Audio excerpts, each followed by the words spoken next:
Check 1 2 1 2, bitch.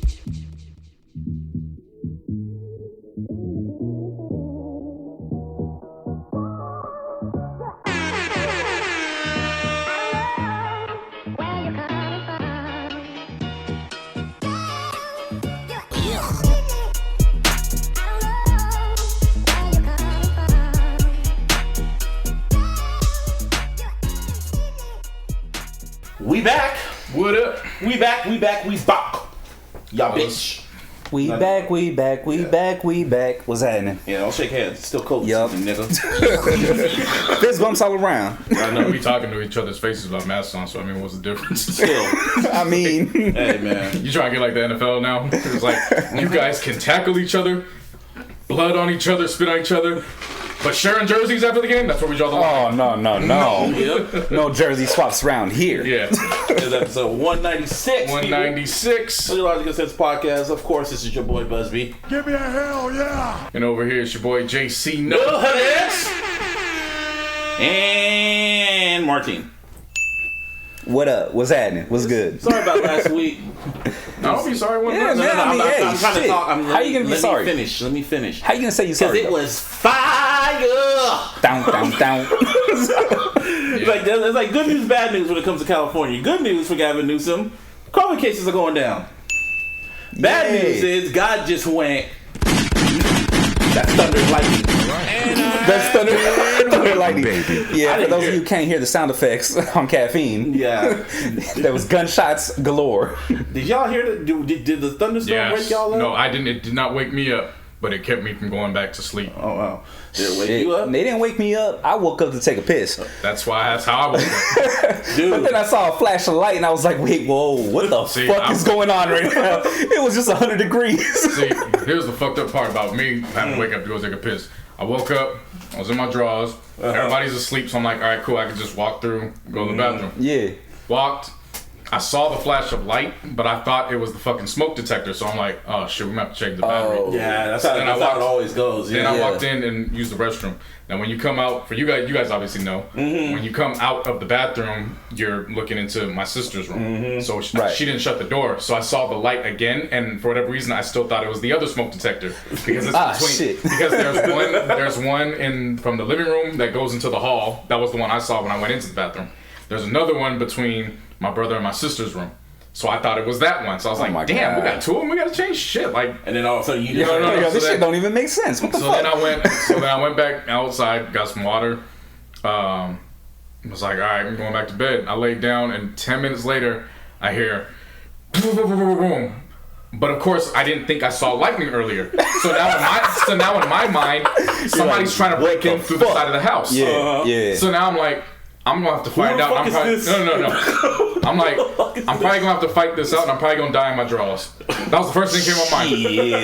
Yeah. And then the light flickered again, and I was like, there ain't no smoke detector out here. And I looked up, and I was like, I know that ain't fucking thunder and lightning. And that's what I said. It's just Shit again. oh, all right. But God just said, wake the fuck up! Wake your ass up! And then that's when it started pouring. And I was like, I know it ain't no fucking. It was just, the fuck was just 5 hours ago. With me, I had an edible like literally hours before. And I had that in my. Oh damn! So you were tripping balls? No, I wasn't tripping balls. It just fucked up my high. Oh, damn. I wasn't tripping balls. That's the part that's. I would damn. rather be tripping balls than to have a high. Yeah. And now it's fucked up because now I can't go to sleep. Now it's hot. Oh, and by the way, 10 minutes after I realized what was going on, our power went out. Damn. So now the fans are done. Oh damn. Womp. That's crazy. I had an edible like a few hours before, and I was watching some on TV, and I was listening to like a random wrestling podcast. I was out like a light. I woke up like a light. And then I woke up like around 10 o'clock, and I was like, nice day. And then like took a piss, went on Twitter. Everyone was all talking about a thunderstorm. I was like, thunderstorm? Severe what? Severe what? I was like, Mom, there was like a thunderstorm? She was like, you didn't hear that? I was like, no. I was out. I didn't hear none of it. I only heard a little bit of it. That was like around 10 o'clock, and that was like the last bit of it. And then that was it. And I was like, well, damn. Well, then after that, a few days later, started getting a little smoky. Why was it smoky? It was me. It was me. Fucking thunder and lightning was telling you it was about to come. For real though. And now there was pretty much the biggest wildfire in California history. And last week we couldn't come in because it was really smoking in this bitch. I was watching that shit the other day, Oh, actually. fast? Yeah, it happened to come on TV. I was Big like, ass Cameron Diaz. yes. Boy. I tell you, bruh. Give me what I want. Yes. I'll never forget white men Yes. for their criticism. But yes, of that man. movie. Let's talk about that real quick. I Why they will do never Cameron understand Diaz like that? Why they do Cameron Diaz like Why? that? They said she was What's the thick and point? She never looked the same ever She again. never looked the same. They said they called her fat. They didn't call her thick. They called her fat. That was She was fat. just bad, man. Boy, Fuck. that was Boy, you bullshit. gotta remember, back then, thick was fat. Yeah. That was about mean- the early, mid, and late 90s. That was the only Depending time. on who you were. Oh, white people were using to describe women Dude, as Jennifer fat. Lopez- Yeah, that's what I'm saying. Like, They called depending Jennifer on who you Lopez. were. They called Like, 'cause Jennifer for us. Lopez's ass fat back then. And then we And look not at a her good fat. Yeah. Yeah. They said she had a big ass. When you look at it back then, if you look at Jennifer Lopez's ass back then now, I'm like, it's big, but I've seen bigger. Because back then it was ethnic ass. I know, right? Yeah, like- exactly. That's what it was. Nah, but Cameron Exactly. Diaz, man, like it was only one time she looked like that, and after that, she just became a twig. She still looks. Yeah. She's still cute. She still looked But good, but just it wasn't not the mask. Not, She retired. Not like that. She came out, she officially retired from acting. Oh, really? Really? Yeah, a When couple was weeks this? ago. Wow. She came out because I didn't even realize she hasn't been in a movie She in hasn't 4 been in a years. movie in years, yeah. And then a couple weeks ago she came out. She's like, "I'm good. I'm good. I'm fine." And I was like, "Whoa, wow!" I didn't really know if actors could retire, but Hey, they could. I mean, it works. Jack you know, Nicholson just retired. don't take any roles. Well, no, what You know I'm I mean? saying is by then they've already been out of movies for like Years. X amount of years. True. Yeah. Like she was just gonna begin. If she chose to, she would have went into the next stage of her career. Like Netflix, Yeah. usually like Fine. Netflix movies, TV shows. well, just Yeah, not that type not shit. even that. HBO. Not even that. Yeah. Just in her roles. Oh yeah, well, like- being like the older person or the Yeah, older. Yeah, right. yeah. I feel you. Let's go back to the fires. So it was hella fucking fiery up here. I mean, lucky for me, it wasn't close to my house or anything like that. So round of applause for all the firefighters. Yeah. Oh, Risk their definitely, lives. definitely. You know. Saying prayers to all those who have been displaced as of now because of the fires. Yeah. Yeah. Now they kind of get it. They kind of have a. Well, skies. I can see a blue sky now. Yeah, that's why we're here. I have not seen a fucking blue sky in fucking almost 2 weeks. Almost a week. I yeah. would say, I don't think it's It was been like 2 a weeks, week. but maybe Been a about a week. week. No, maybe I mean, about a I'll week. say this though. I said a prayer like the day when it was like really bad, when it was like blocking out everything. I said a prayer and I was like, God, just give me a sign if everything's gonna be okay. That's pretty much what I said to him. Next day I woke up, the sun was out, no clouds or nothing. It was still cloudy, but it was sun. I'm like, God was like, I got you. So I was like, okay, and then I looked at the news saying they had it 10% contained in my area, and I was like, okay, we're gonna be fine. That's how I told myself. I was like, we're gonna be alright. Yeah. Told my mom we're gonna be alright. I was like, I mean- hopefully there ain't no hopefully. Shit, bro, it's always hope. Like he trying to tell you that shit. You I know. always want to be like, no, that's the absolute. But I'm like, bro, you look, you don't know. I like speaking. You know what I'm absolute. saying? Yeah, I know that. Just That's like what I'm saying. just like every time we go against the damn Seahawks, it's absolutely they are trash. There's pro and con to that. That's what I'm saying. I know, but it's absolute that the Seahawks are trash. Oh yeah, no, that's on top. That's- But see, when they had Marshawn, I couldn't say absolutely. I mean, Now that Marshawn's gone, they're absolutely trash. I mean, Yeah. they were always absolutely trash. I like the Twins. Who's the Twins? Oh, them niggas. Yeah. And I like Russell Oh, Wilson. the Griffin too. brothers. Yeah. All I right. like what's Russell up? Wilson too, even though you feel he's smug. Nope. What did he do to you? No. What did he do to you? Besides beat us. Okay. Hello. Enough said. They are pretty petty too. Shit. They're petty as hell. Yes. It's like, so you're gonna tell Yes. us the first 4 games? They're gonna have no fans? No. The first 3 home games. 3 home games. And then And then we play them as their 4th home game. but they So that one's undecided. They might still have fans and shit. some fans. Fucking pieces of shit. Fuck them. Anyway, yeah, it was fire, and it was just, it was wild. But also, it was kind of cool because nothing really happened. Besides the fires, nothing really happened last week. Besides Drake dropping a damn record. It was overall, it was, I wouldn't say we'd be pulling for straws trying to find topics. I didn't have topics I wanted to talk about. Same here. But it wasn't enough for me to look at the sky and look at the fucking brownness of the sky Dog. and be like, hey, let's just talk about meaningless topics at the end of the day. Yeah, just go seriously. about it. Shit that don't even wasn't matter. worth it. I was on a podcast talking about wrestling. Shout out to my boy Gully. I was on a podcast talking about wrestling and shit. So I was like, well, I got my podcast fix. Yeah, I was gonna say, you got That's your what's fixing, up. so. Yeah, I got my. You got your fixing, I got sleep. Shit. Yeah. All I know is when I looked outside that day that you were talking about, it was all brown and shit. Bruh, I shit you not. The first thing that came to mind when I saw the sun was Star Wars. I was like, where are the other two? Like, you know what I mean? Luke Skywalker where are the and other shit? two moons at? Yeah. So where should we begin?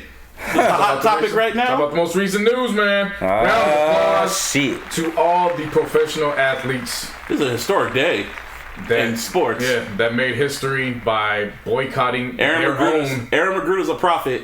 That's what we should call this. He's a prophet. Okay, I just like to finish. Sorry. just letting you know, Aaron McGruder's a prophet. I wasn't done yet, but okay. I want to give a shout out to all the pro athletes that boycotted their own games. Yeah. I want to repeat that again. I want to salute the professional athletes that boycotted their own games. Yeah. Yep. Their own games. For those who Live on a rock. I guess you could say that. Another police brutality involved shooting took place. Where was the place in Wisconsin? Somewhere. I can't pronounce it. It's in Wisconsin. I don't know the Yeah, city. another spot in Wisconsin. Jacob Blake, 29-year-old man, had just broken up a fight between two women. Police were called. Apparently, they went after him. He attempted to walk away, going into his car, which we did not know until later that his 3 sons were in the car. And at that point, police pulled out their guns and damn near emptied the clip in his back. Pretty much, they Seven shots. they were pointing the gun at him, and he was walking away like, I ain't gonna listen to y'all. And was walking there, holding on to his shirt, pointing the gun at him, and he was about to climb in his car, and then they just shot his ass 7 times. Shot him 7 times. In the back. But surprisingly, and by the grace of God, he's still alive. God was like, Seriously. God was like, nah, I'm gonna keep you alive. And he's like, what y'all gonna do about this? But as of now, his father has confirmed that he is paralyzed from the waist down. They don't know if it's temporary or if it's permanent, but that is the situation. But he is alive. Yeah. And I think that's going to take all of this social injustice shit to another level. Yes, he is He's stable. alive. Because he's actually still around. And he's stable. He is stable. He's stable and alive. I was like, me and Martin were talking about it. Can you imagine him just laying in the hospital bed and like, this is all fucked up. But shit, I'm gonna watch LeBron and I'm gonna watch the basketball. He turns it on. Post boycott. Fuck. I mean, for him, you know what I mean? For him, Trying to get his mind off this shit. like He's this, like, I know you're doing it for me. I don't want some fuck. like I could just imagine him being in the fucking like in the hospital bed and shit or whatever. You know how Yeah. they got him, you know, in there, right? Yeah. And he's just like under his breath. Yeah. Can't do shit. Like fuck. You know, it's got to be frustrating, bro. Because I mean, Oh no, yeah. You're, Like, you're stuck there. yeah, Figuratively exactly. and literally. Yeah. Yeah. So and then you're trying to find a little escape.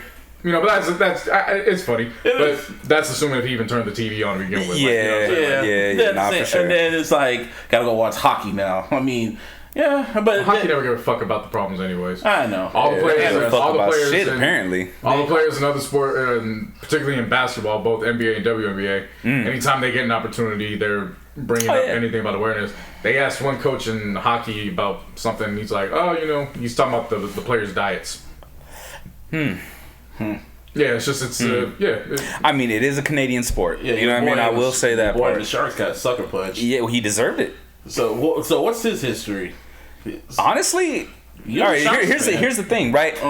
When it comes to hockey players, I don't ever fucking get invested in their history or their past or their whatever. I give a fuck about what they do on the ice, and that's it. I mean, he's a, like You know he's what a I'm captain, saying? and like he's a captain for the Sharks. Yeah, and shit. well, I is looked he him up. captain? It said captain. Captain. Under his name. Oh yeah, because when they got rid of Pavelski, He's like, I was in Toronto. Yeah. and then I brought up that I was gonna vote for Trump, and then I got sucker punched. I mean, I don't know. He deserved it. yeah. Like I said, I don't like, dude. No matter what, even if it was one of the Niners that did it, if it was one of the fucking Lakers that did it, yeah. anybody, right? If they fucking get punched in the face for fucking saying some dumb shit, whatever. So that's where it goes from me. I want to know if he just said some slick shit along with it.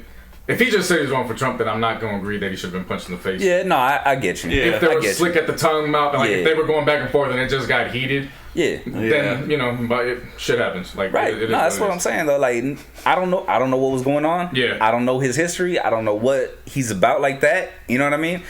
It's not like basketball where, you know what I mean, you learn about, what they Right. do outside of the game and shit. Yeah. Like with hockey, it's just the game and that's it. Yeah. But back to Jacob Blake, man. It's to me, this is just. I watched the clip and my first thought was just like, It was just I like thought it was a joke at first. no, it wasn't. Like, To me, I was just like, you hoe ass niggas didn't learn a goddamn thing from June, did you? Not one thing, and you guys Yeah. still did it. Man. Well, I mean, when everything was the peak of it was in No, June. I know, but the incident happened in May. I know, but when the Yeah. protesters really Yeah, started yeah. going down was in June. Either way, you didn't learn a I- goddamn But thing. that's why initially when I saw it, I thought it was a joke. Yeah. Because I was like, Y'all didn't nah, learn. not after the last 3 months. Yeah, nah, seriously. No, like there's no way. all the protests. Yeah. You know And what you I mean? didn't learn everything. and then you just shot him, and then it's just like, and now, shit, I got no words. It's just like, okay, and then when I watched it, my mind was just thinking, NBA's gonna boycott. I just said it in my mind. I'm like, they're gonna boycott, but I was like, nah. LeBron needs his ring. Nah, they ain't game like that. It ain't game like that. Boy, was I wrong. Bruh. Because Yeah. word came out like earlier that morning that the Raptors were thinking about No, boycotting. word came out yesterday Oh, it was Yeah. that yesterday. the Raptors Yeah. and Celtics were already talking about boycotting. Boycotting. So I was like, Right. okay. And then all of a sudden, the Milwaukee, like you said in the group chat, they were like, yeah, they didn't step out. And I was like, what? So I turned to it. The game clock went off. Them niggas weren't on the court. And I was like, oh, they about to do this. And then there was like a ripple effect throughout not just the NBA, but all of sports, from MLB to soccer to tennis, some baseball. No, I did say baseball, but just pretty much all major sports. A majority of teams are just saying, I mean, even in the NFL, my brother told me the Detroit Lions organization, they sent them home. yeah, for practice, yeah. training camp. really? For training camp, yeah. So it trickled down into all sports. I will say this: I was very happy to read yesterday that the Raptors and Celtics were talking about it. Mm-hmm. I was very glad that the first ones in NBA and baseball were the Milwaukee teams. Yeah. That Definitely. I felt.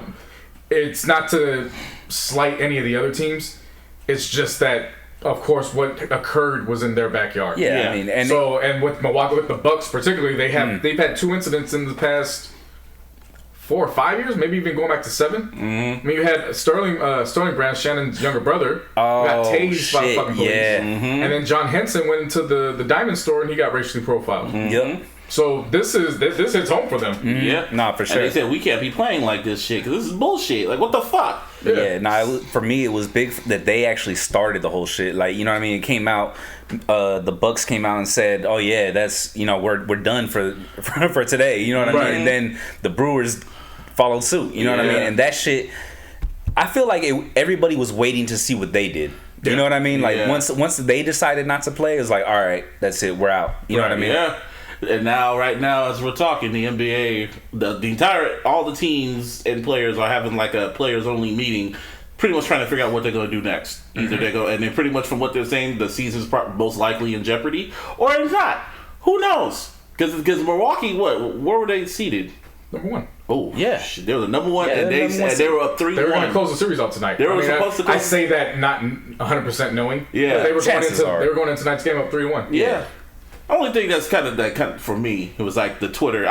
For my entertainment purposes, being on Twitter and seeing, everyone talking shit about, seeing the Lakers probably close out the Blazers and shit after all the shit everyone was talking about y'all after Game 1. Yeah, we know. It was like, to me, I was like, dude, it's just Game 1. Why y'all? This reminds me of like the Sixers with AI and shit. It's just Game 1. And then Game 2 and 3 happened, and I was like, yeah, what the fuck do you think was about to happen? And then there was 4. Y'all know what was special before. Y'all destroyed the motherfuckers. Like, it was an emotional ass 48 hours for me. Oh, dog, hell Being yeah. Kobe's birthday and Mamba Day. Yeah. Rest in peace. Yep. Um, Definitely rest in peace. 824. That was quite. to see them come out in the jerseys. Mm-hmm. it made me cry. Aww. Like, you can do the awe if you want. That's fine. It made me cry. We haven't seen those jerseys in 3 years. Yeah, seriously. When was the last? Oh, 3. Wow. That was, Yeah, because they had the Shaq ones this year. That year. Oh, wow. Yeah, they had the Shaq one this year. They had the Magic before that, and then before that was Kobe. Yeah. Oh, okay. Yeah. The players, they just started doing that right after Kobe retired, which was they have one former legend create the jersey, and they wear it for the year. Oh, wow. So we haven't seen that jersey since the first year he was gone in the NBA to begin with. Yeah. So seeing that, and then seeing the number 2 in the heart, Yeah.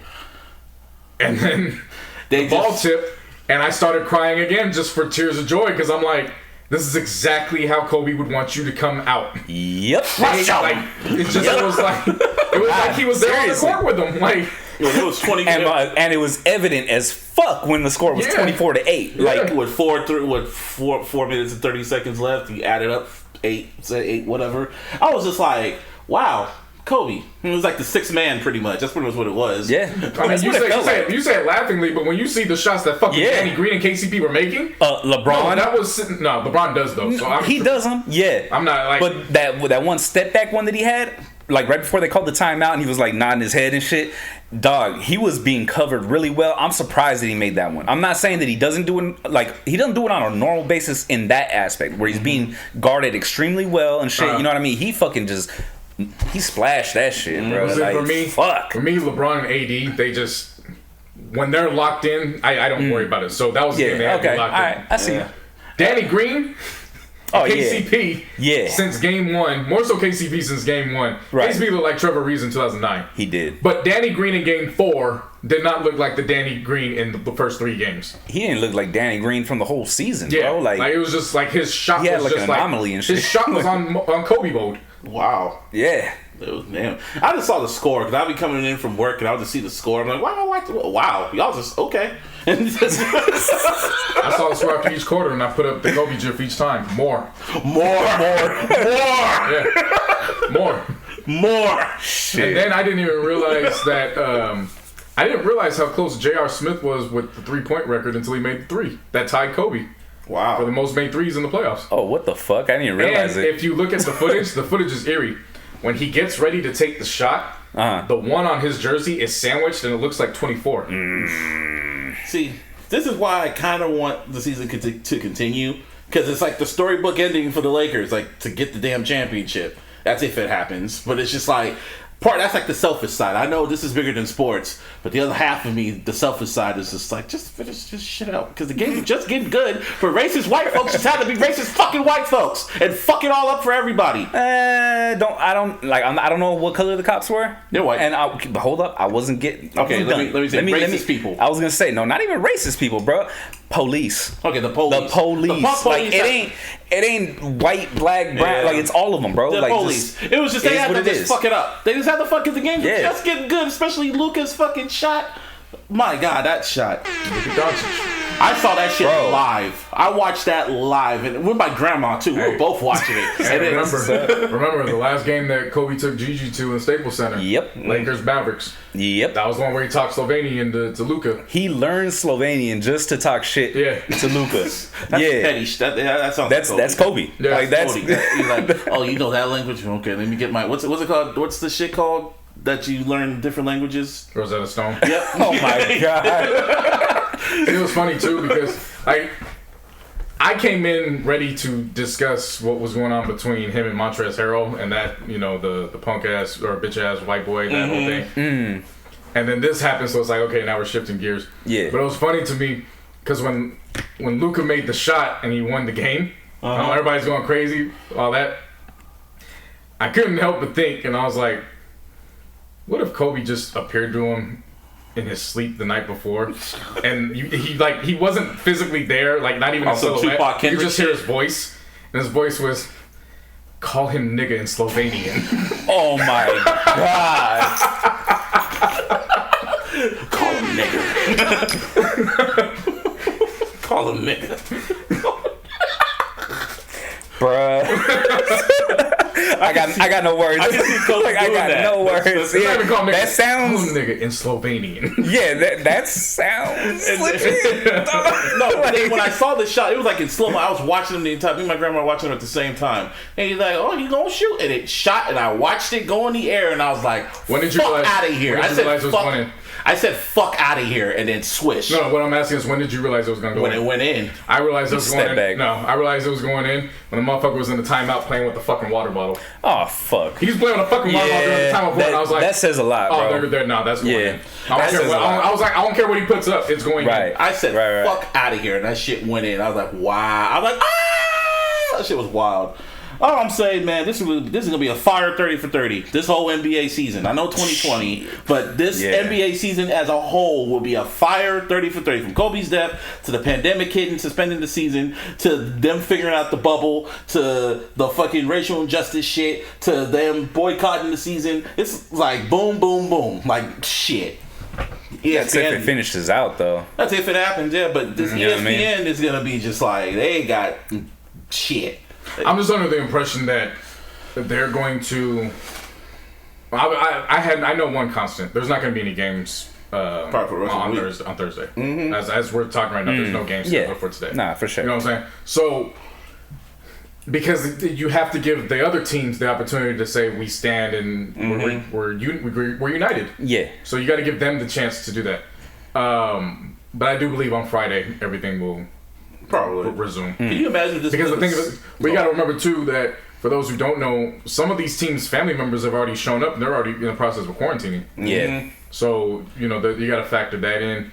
Now, if it goes the other way and they just start leaving, I support them 100% with that. Same here. This is. Kyrie was right. Kyrie was right. I love my sports, Yeah. but like I mentioned earlier, I love my loved ones. Black and brown skin more. Yeah. So Definitely. So if this is what it takes, then so be it. Because another thing I don't like, and it's not even the fact that I'm giving it energy, but you just have to, you got to speak it because it's out there. I just don't like that after 4 years, which we were reminded that it is 4 years to the day since Kaepernick first Literally the same performed day. his Yeah.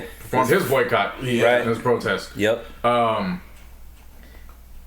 I just don't like it's been 4 years and people are still bitching and complaining about the process of the protest. Not not the reasoning for it and all that. So I saw it again today and I'm like, what's the big deal? You just bitched and complained at us 2 months ago because we were looting, or as you want to say it, rioting. Yeah. And doing all that shit. Like you didn't even want to acknowledge when it was a peaceful protest. Right. You just went and called it a riot.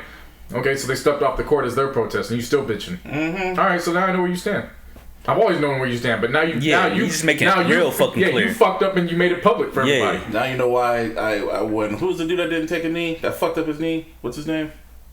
I forgot his fucking name. Isaac. Isaac. Yeah. Isaac, I was yeah. like, Isaac. When that shit happened, I had that same like, oh, so that's whose side you're on. Okay, that's how I was like. Now I know where you stand. When you didn't take a knee and you weren't wearing the Black Lives Matter shit and you said some bullshit, I'm like, okay, that's you stay over there. That's who you picked a side.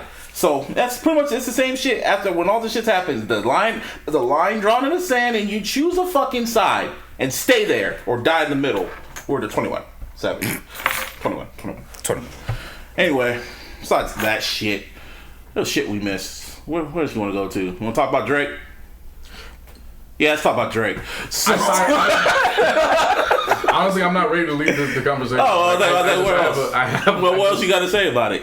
I thought you were kind of silent about it. I was like, oh, I thought you were done. No, I mean, it even goes back to how we even got here today. I think it was not only the shooting of Jacob Blake. It's what occurred this past previous night with the protests that were out and this fucking 17-year-old kid. The one out there with the AR-15. Yeah. And he shot 3 or 4 protesters and killed 2 of them. One of them point blank in the head. Yep. And he said he was doing it to help. He was a part of the militia that he said was, helping the police. Yeah, but it's like... And then the police... now I remember. And then the police was on cameras before he shot them, they thanked him for helping him and gave him water. And it's just one of those things where it's like, why do... And this is this is a rhetoric question. I'm not asking this to get a response. The question's always, why is it when we want to bring awareness to something, you feel so threatened that you feel like you got to police people of color, and you ain't the police? Because they're racist. Like, you know, like it's rhetorical. Yeah, I know. I just wanted to ask the answer. It was a rhetorical answer. Like, come on, man. No, I feel like that's something that has to be spoken for in society, where it's like, yo, when Starbucks takes off the fucking holiday greetings on the cup, it's, you know, that's when you guys want to. Oh yeah, there's an uproar. I remember that. There's an uproar for that shit. That's when they want to protest, and they want, you know, that's when they're when them being inconvenienced and oppressed, they want it to like. Right. When there's a body laying on the fucking pavement, it's like, this is too threatening for me. Like, this is uncomfortable for me. Yeah, and it's like, I'm not here for you to be comfortable. I'm here because I want to make it to the next day. Beyond being comfortable or the uncomfortableness or whatever, right? It's just overlooked. You know what I'm saying? Like, they just pay it no mind. Yeah. Unfortunately, you know what I mean? That's just what it is. It's just like a same shit, different day. Cause I'm just more surprised. Like, damn, you motherfuckers give no fucks. Y'all didn't learn shit a few months ago. Seriously. Like, you guys, you knew. It's like, you know what's gonna happen now. And from the grace of God, he's still alive. Because if he would have died, you know what would have happened again. So it's like, I mean, it's still kind of going on right now. I mean, it could happen at any given point. Yeah, I'm like, you get off air right, you know, in about a couple hours. And you could still be alive, and motherfuckers could still be rioting and burning shit down. I mean, he was like, alive, I'm not saying, I'm not advocating for that. Right. You know what I mean? But at the same token, like, if it happens, just didn't learn a goddamn thing from it. And it's like, you guys really don't, just like, and I mean, even in the video when they're yelling at you to put the guns down, you still had the guns pointed at him. Even everyone around you was yelling. It's like, they don't hear nothing, they don't see nothing, and they just still do this shit. Fuck, y'all know what to do. I also like, I don't know if it was the Mystics or the Dream. I like what they did when they walked on the court. When they had the t-shirts, they had the 7. I think it was the Mystics. The 7 bullet holes in the back of the t-shirts. Oh shit! WNBA, man, WNBA always been shit. WNBA always been with the shits. Even with Kobe's birthday and Mama Day, like Diana Taurasi, arguably the greatest women's basketball player. Yeah, she walked out in number 8 with Bryant on the jersey. Went and proceeded to score 34. Yeah. Like, sounds right. Yeah, a typical day fight. Like, slight work. She's like the LeBron of the fucking WNBA in a way, ish. Because she came like a year after him, if I remember correctly, to the league, to the WNBA. I wouldn't even like say. I would say like Jordan-ish. You know what I mean? Like that. I remember watching. That's not to disrespect LeBron. It's just it's like. The best of the best. No offense. I just remember watching her when she played for Duke, right? No, she played for UConn. UConn. There you go. That's the Duke of women's basketball. Yeah, I remember watching her. I'm like, damn, this girl can play, and she can still. I'm still shocked she's still playing. Is she like in her late 30s now and shit? She's in years 16, 17 now. Shit. I noticed that though. Women play a lot longer than men. You know what I mean? Yeah. It might be because of the pay or whatever. You know what I'm saying? Play like 3 or 4 months at a time. Oh, is it? Okay. Then that's what it is. The seasons only last for like the summer. Oh, okay. Yeah. But yeah, man. No, I appreciate what they did. There were more and more baseball teams other than the Brewers and the Reds. I know the Giants and the Dodgers. Giants and Dodgers. Can you imagine that shit? Yeah. The biggest fucking rivalry in baseball, or second biggest, I should say. The Dodgers didn't want to get that smoke again. And I mean, you know, it is what it is. Dodgers suck. Let me just reiterate that. Gotta put that in. You know what I mean? Yeah, gotta mention that. I gotta commend them all week because I also liked what they did in Kobe's memorial too. They put out like a video and shit. They did like, a video, but they all came out in his jerseys. Yeah. Fire. Yeah. And then there was I even think because I forgot what they played, but one of the guys on the other team, he kept his Kobe jersey underneath his jersey. Oh shit, that's tight. I think it was Harper. Really, Bryce Harper? Yeah, I think it was Bryce Harper that did it. Either way, it was just like all the Kobe memorials and honors just from that weekend. Well, I guess the end of the week, start of the week. It was just like, you know, it was nice to see, and then we transitioned into this shit.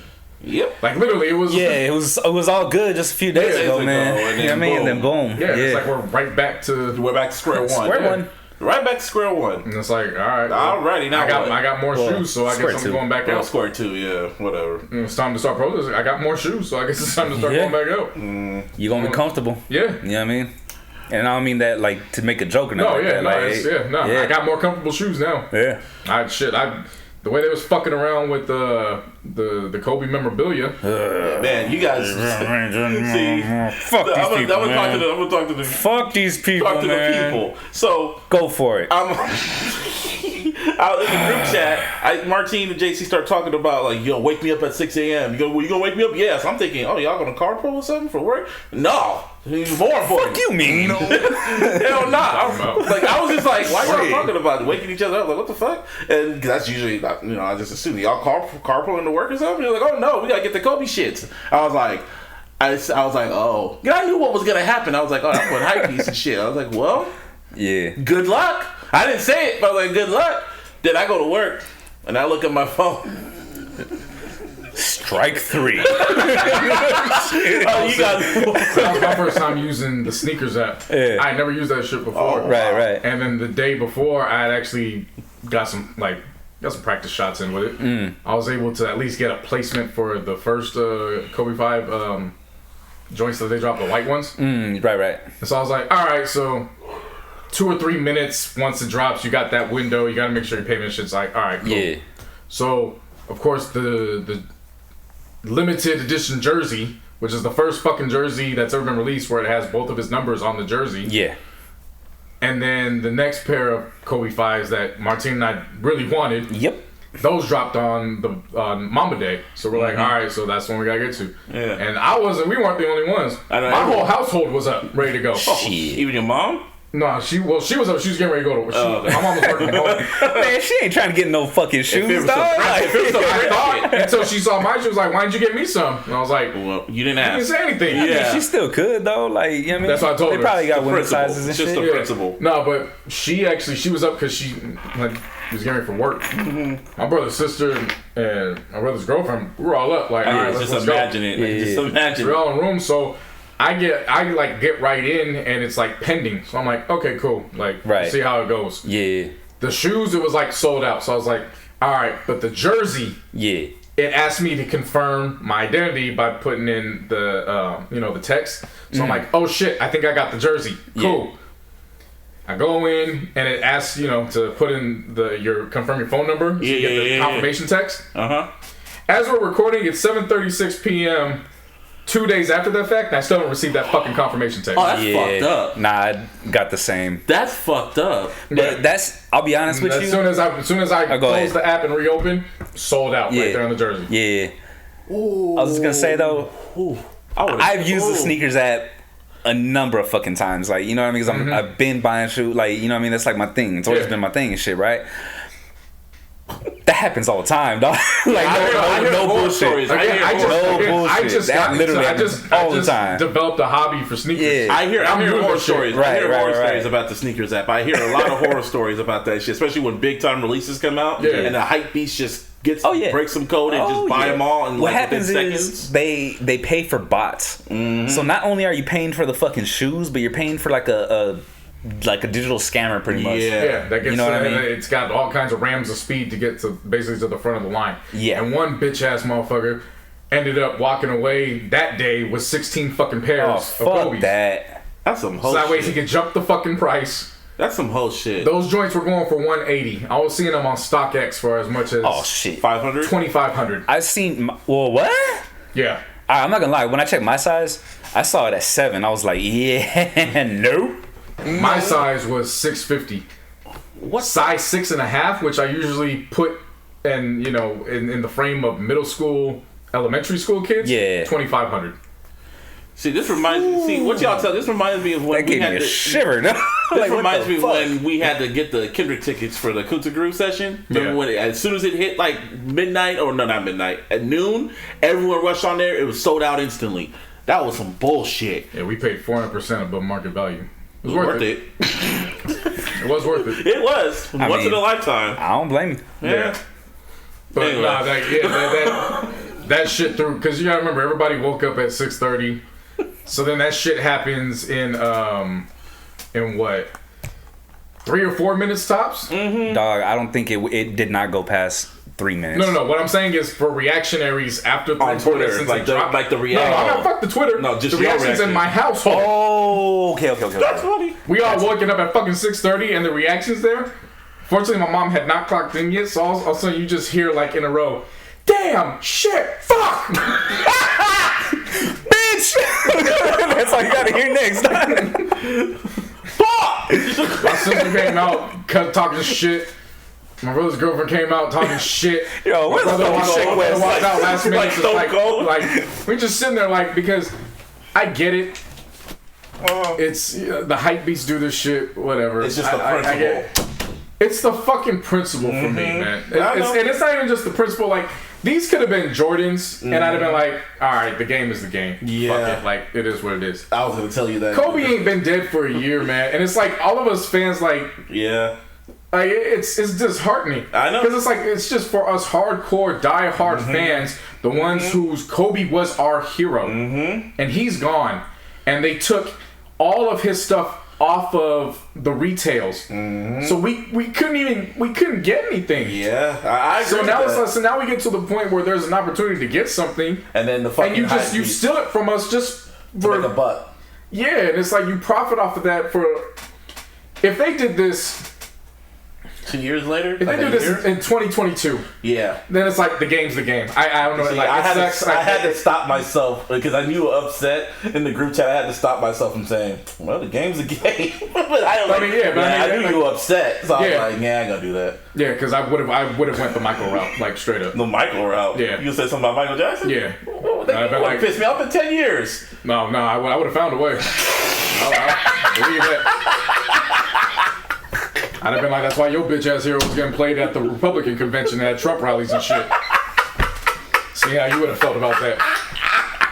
Like, yeah, God, I'm like, damn, you big man. yeah, don't play with me with my dead hero. I'll fuck around and play with your dead hero, my nigga. But my dead hero's been gone for 10 years. Shit, my dead hero been gone for less than a year, Yeah, I so know. it stings more. Yeah, no, but so from that aspect, it's like, yo, man, you didn't even give us an opportunity. Yeah. But I had a consolation prize because I'm signed up as a Nike member to the website. Okay. The Kobe the Kobe AD NXTs, the next edition, the all blue joints, which They call it the fast forwards. just got nice. just got them in today. They came in blue, and I was like, let me just swoop those real quick. see blue. Let me get some. And at first, I was upset, even with having them, because I'm like, fuck. But then after a while, I was like, I got something, and then I really started examining the shoe, and I was like, oh no, wait, shit, I got something. Right. And then the motherfuckers were supposed to come next Friday, and then I get the alert this morning, like, hey, be on the lookout for your kicks. I'm like, oh. Was it Amazon? Huh? Was it Amazon delivery? FedEx. Oh, okay. Nah. Yeah, FedEx. Amazon don't I cover was gonna say, man, they Nike. don't got Nike Oh, shoes, yeah. bro. Like I don't Nike know. does that shit on their Yeah, own. no, Nike does that by themselves. Yeah. That's what's And up. then, so I got them, and then last week, towards the end of last week, I got those. So when Dame, of course, put the 61 up and all the shoes went on sale, Oh I yeah. caught me some Dame 5s in yellow. Those came in, and I was like, these is nice. Put them on after the series is over. But Now the season's in jeopardy. Dame was shit. I was saying, but Dame got hurt, so going into yeah. tonight, I was gonna come in the Dames until I realized I was getting these, and I was like, I'm gonna put my Amazon. Yeah. Make sure. No, that Good fucking move. that Good choice. That shit's hoop, man. Like, It was who? That's some bullshit. Like I mean, to me, like, I don't know, man. I've been through this so many fucking times. so it's like, it's like it is what it is at this point, bro. Like, Yeah. It sucked. It definitely. You walked out with Oh, me. yeah, yeah. Explain. My reasoning was because it was like everybody's trying to profit off $1. Oh yeah. For those whose Kobe once was again. their hero, he Yeah. hasn't even been gone for a full year. Yeah. They immediately took his merchandise out the retailers once he passed. Yeah, The whole because fucking people were world- doing that The shit. whole fucking world closed down, so we couldn't go to the stores to go anything Right. remaining. It opens back up, and we still can't get anything Yeah. from our hero. Like that's the I part. get you. The I moral understood ground sucks. that. Yeah. The game is the game when it comes to everything else. Like, Yeah. I get that. I If it feel was, I told Buzzer, if it was 2 years later, whatever, it happens. See, I understand my perspective. I understand exactly what you're telling me, bro. To me, it's like, I'm not gonna say like the game is the game. You know what I mean? This one just hurt a little bit different. Yeah. Like, you know what I mean? Because I Yeah. want more than anything. I wanted that fucking jersey, dog. I ain't gonna lie. Yeah. Here's some breaking news for y'all. Oh shit. Sources say, according to Shams, the Lakers and Clippers have voted to boycott the NBA season. Most other teams voted to continue. LeBron James has exited the meeting. Fuck. Hey. I just want to slap everybody in the face that said that LeBron was the one that wanted to keep it open. Yep. Yeah. Wow. mad at it. I ain't mad at it Because the either. situation happened, and he fucking was like, you know what? Fuck this shit. I'm out. You know what I mean? Shit, that was it. He just tweeted that right now, 6 minutes ago. Wow. Wow. You want to see how it plays out? Mm-hmm. He just exited to me, so when LeBron does that shit, he mentally checked out. Oh shit. Oh shit. I wouldn't say mentally. We'll see. Yeah. You know what I mean? We'll see how he is mentally, but as far as like, he knows where we all know where he stands. You know what I mean? And that's the biggest takeaway I have from that. You know what I'm saying? We They're know all exactly frustrated where right he now. stands. Yeah. And Why wouldn't they be? Yeah. You know what I'm saying? They're all frustrated right now. I don't blame anybody for how they feel. Yeah. Mm-hmm. I mean, yeah. At all. Fucking racist motherfuckers. Racist ass cops. Ruined the We're really just gonna have a better understanding on Friday. Like that's really what's gonna boil down Yeah. to. No, for sure. Again, I don't have to be told what's gonna. There's not gonna be any games on Thursday, so it doesn't matter. We gotta see what's going on Friday. If you tell me if the Lakers and Clippers said to boycott the rest of the season, I'm like, wow, okay, that's the face of the fucking league, man. LeBron James said, nah, I'm cool. Like I don't care about a ring right now. This is more important. I'm not mad at it. I ain't mad at it either. Because that wasn't LeBron the player speaking. That was LeBron the father. Mm-hmm. So I get it. Don't blame him. I'm not mad. Seriously, man. I'll say this: if they conclude that it's pack up the bubble and let's go, I got to saw the Lakers play on Mamba Day. Yep. Never thought I'd ever see that a day in my life. That's exactly what I said. Yeah. Yeah. Like, on the way up here when I was driving, when I was driving to pick up Busby, right, I was like, if this whole shit ends, the bubble, right? If it ends, I got to see them play on Mamba Day wearing the Mamba jerseys. You know what I mean? Like that's just, to me, that was a lot. Yeah. You know what I mean? I was like, shit. So saying, I'm just reading. It said the Lakers and Clippers being the first to vote to strike, and the Raptors and Bucks reportedly being some of the loudest voices in the room. Shit, man, damn. This is a story. The Raptors get it too because of Masai Ujiri. Thank you. Masai Ujiri, Yeah.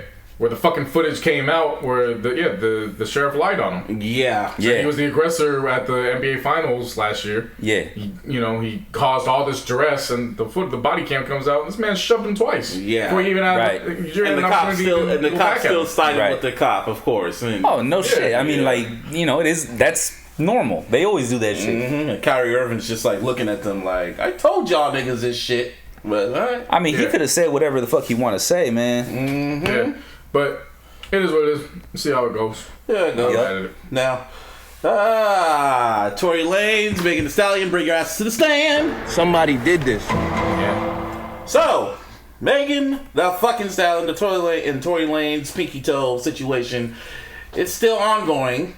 And Megan Thee Stallion decided to go on fucking Instagram and go on a whole rant and pretty much say that Tory Lanez is the one that shot her. She's confirmed it at this point. We pretty much confirmed it from her standpoint. And I have stuff to say, but I'm going to wait till y'all say something first. I don't need to hear anymore. Okay. No, that's just where I don't. We throw out all kinds of possibilities, trying to come to some kind of understanding and all that. Black woman said what took place. What else needs to be said after that? For me, in my opinion, I'm kind of was on the side, but then I'm just gonna talk about the timing of all this because that same day that she fucking went on IG, the LAPD released a statement because she's the one that keeps pushing the situation, kind of allude to it because Tory Lanez hasn't said nothing about this shit. Him and his people, he hasn't said one word. The LAPD. That's the reason why he hasn't said a word. Well, there's obviously. But she's the one that's still kind of like pushing it because she released the whole picture of her foot and then other little shits, kind of saying shit on social media. So an article came out, not an article, but an article that the LAPD released a statement pretty much saying that the injuries that she sustained didn't match with her foot, didn't match with the gunshot wounds and shit like that. They were saying her injuries was to glass. So I remember reading it and I was just like, didn't say much. I was like, okay, we'll see how this goes. And then literally hours later, that's when Megan goes on IG and says, Tory shot me. And I was like, well, that's pretty convenient for you to say when that shit comes out. Well, but you're forgetting what she also said in that IG as a result of that. What else? She said that Tory's team is going to the blog. Now let me get to that part right now. There hasn't been no story going to no blogs because I've been seeing the shit.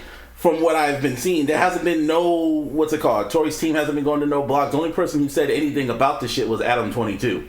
He's the only person. Now let me finish. She's saying his publicist is going out spreading lies about me, and I'm going like, publicist, like, dude, it's no publicist is. I googled it. I was like, Tory's publicist hasn't said nothing. His team hasn't said one word about this. He's been very, very silent, and she's been kind of going through her story because in her story, to me, like there's inconsistencies in her story. Because at first when she came out, she said she got shot in both feet. And then when you see her again, like at strip clubs and shit like that, and then she was gonna say, and then when she went on live again, she was all going like, what'd she say? She was going, I'm gonna be low key now. I'm not gonna be going out like that. I'm gonna be chill. And then she goes out and fucking goes to the strip clubs and shit like that and be twerking on boats and shit. And I'm going like, you said you were gonna, whatever. And then people released pictures of her feet, and there was only one shit that was just wrapped up, and the other foot wasn't wrapped up no more. And I'm like, but you said you got shot in both. Okay. And I was like, okay. I still didn't say nothing. I was like, all right.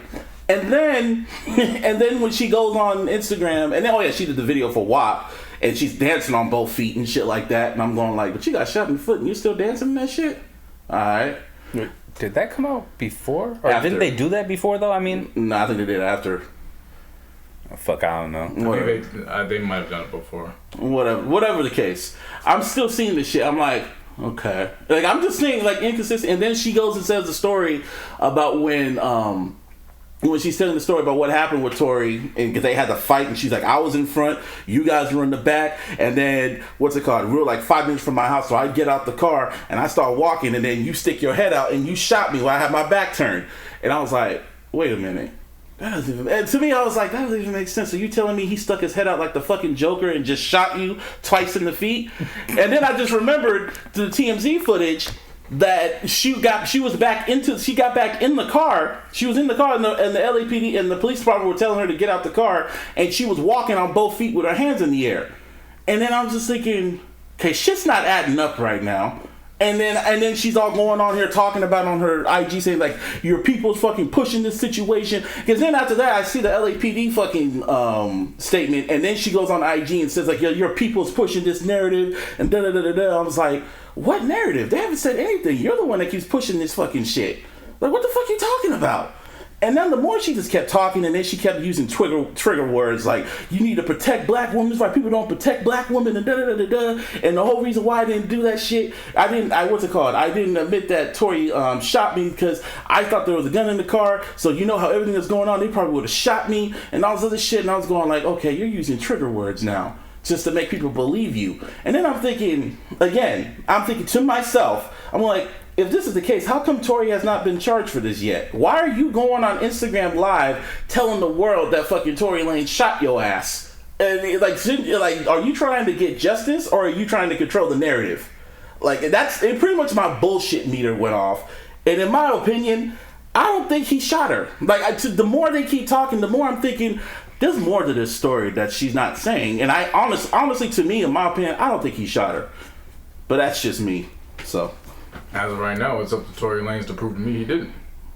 I mean, to me, and that's what why I've been quiet this whole time. While I was letting him get his shit off. I'm just like, to me, it's like, dude, I don't know what happened. Let's see how this continues on. You know what I mean? Because right now it's all just public opinion. It ain't no fucking facts yet. We ain't got. No, but shit the thing yet. is, it's like the public opinion. Everyone's going like, oh, believe Megan anyway.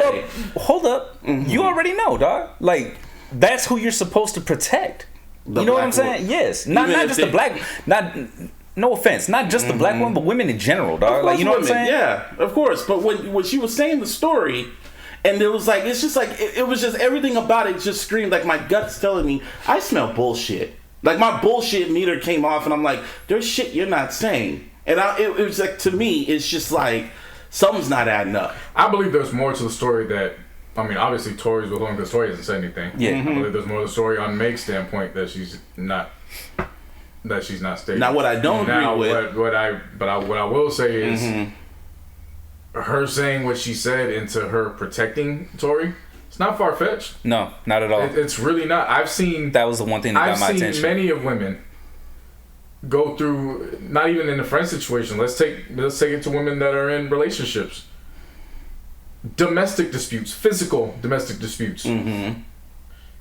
And when the cops come drawn, the first thing they say, some of them will say, "No, I fell." Yeah. Because it's in their mind, it's like, I'm just trying to make sure, yes, I was done wrong. But now I'm trying to make sure that this black, brown man doesn't unjustly get murdered behind this shit. Yeah. And I can say that from personal experience. Yeah, I say it firsthand. Not as an aggressor growing up in a situation like that. Right. Like, I can say I've seen that. So when she said that, I can understand how that might be a trigger word for those who haven't been a part of that. I've seen that firsthand. That hit home. Yeah, because it's a trigger word. But no, it's not about it's not a trigger. No, when I say trigger, it's like it sparks a reaction. It sparks a reaction. It sparks, whether positive or negative, it sparks a reaction. It sparks a reaction, but it sparks a reaction based off of experience, not just a word and coming up with something that I had never seen before. Yeah. No, I've heard that. I've heard that too. Right. I've heard that type of stuff too. But again, like I said, there's holes in the story, and it's just like seeing so many people just blindly just agreeing with her, like, "Oh, fuck Tory Lanez, he's canceled, da da da da." And I'm just sitting back here, and I'm like, so y'all, and like, what's it called? There's like Kalani saying she's gonna take him off her song on the deluxe version, same with JoJo, people being distant, and I'm just, again, it's just like, and everyone's speaking up, and Chance spoke up, and I'm like, oh, Chance said something. Of course. So I was like, okay, this is. Well, but I want to make it. Of course. I just want to make it perfectly clear. If what she's saying does come out to be true, oh yeah, Tory's a piece of shit, and like, there's nothing else that you got to say about. What I'm trying to say, I'm not so quick to say that he's a piece of shit, because again, he has, as of right now, he is yet to be charged for the shit. But see, that's my problem with him, is that your lawyers can tell you to be quiet all they want. As soon as somebody comes out and says, they did that to me, you need to start speaking. The response is, no, I didn't. And you can leave it at that. Right. No, I didn't. Who knows? Tory ain't said shit since. That is the one alarming thing. It's like, that's what I'm saying. As of right now, he's still quiet. But also, I mean, as far as like, you know, the law is concerned and shit, he might have to be quiet. Like, we don't know the situation. Like, he might literally have like a what do you call gag order? The NDA. That shit. Yeah. You know what I mean? The NDA is like it's between two entities, but it's not with police. If he does, there's ways of getting that out to the press without you saying anything. You know, there's definitely, and it doesn't even have to come from you. That's the whole point. That's the point of a leak. That's what a leak is. Yeah. Like he could. I ain't heard one leak about that yet. I'm saying right now it's still quiet. So that's what I'm saying. You could try to point it can come off across that. You can say what you're saying. I get that. That's fine. Ain't nothing coming from his side yet. I mean, but we keep saying this all happened last week. Like, there's been a week. That's true. It has been a while, but at the same token, maybe he has to wait for a trial or something. But he's not even charged, right? So how there's not even charged? Okay, never mind. That throws a wrench in the whole shit. No, but the report did come out saying they might be seeking a charge. The DA is trying to seek a charge for that shit. That's probably why he's just being quiet right now, because he's trying to see how this plays out. And who knows? He might be getting evidence out to clear his name.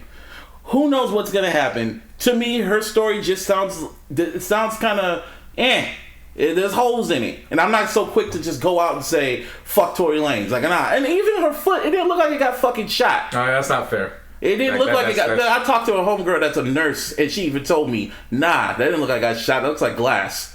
It looks like glass. It didn't look like bone fragments or anything. Could have been grazed.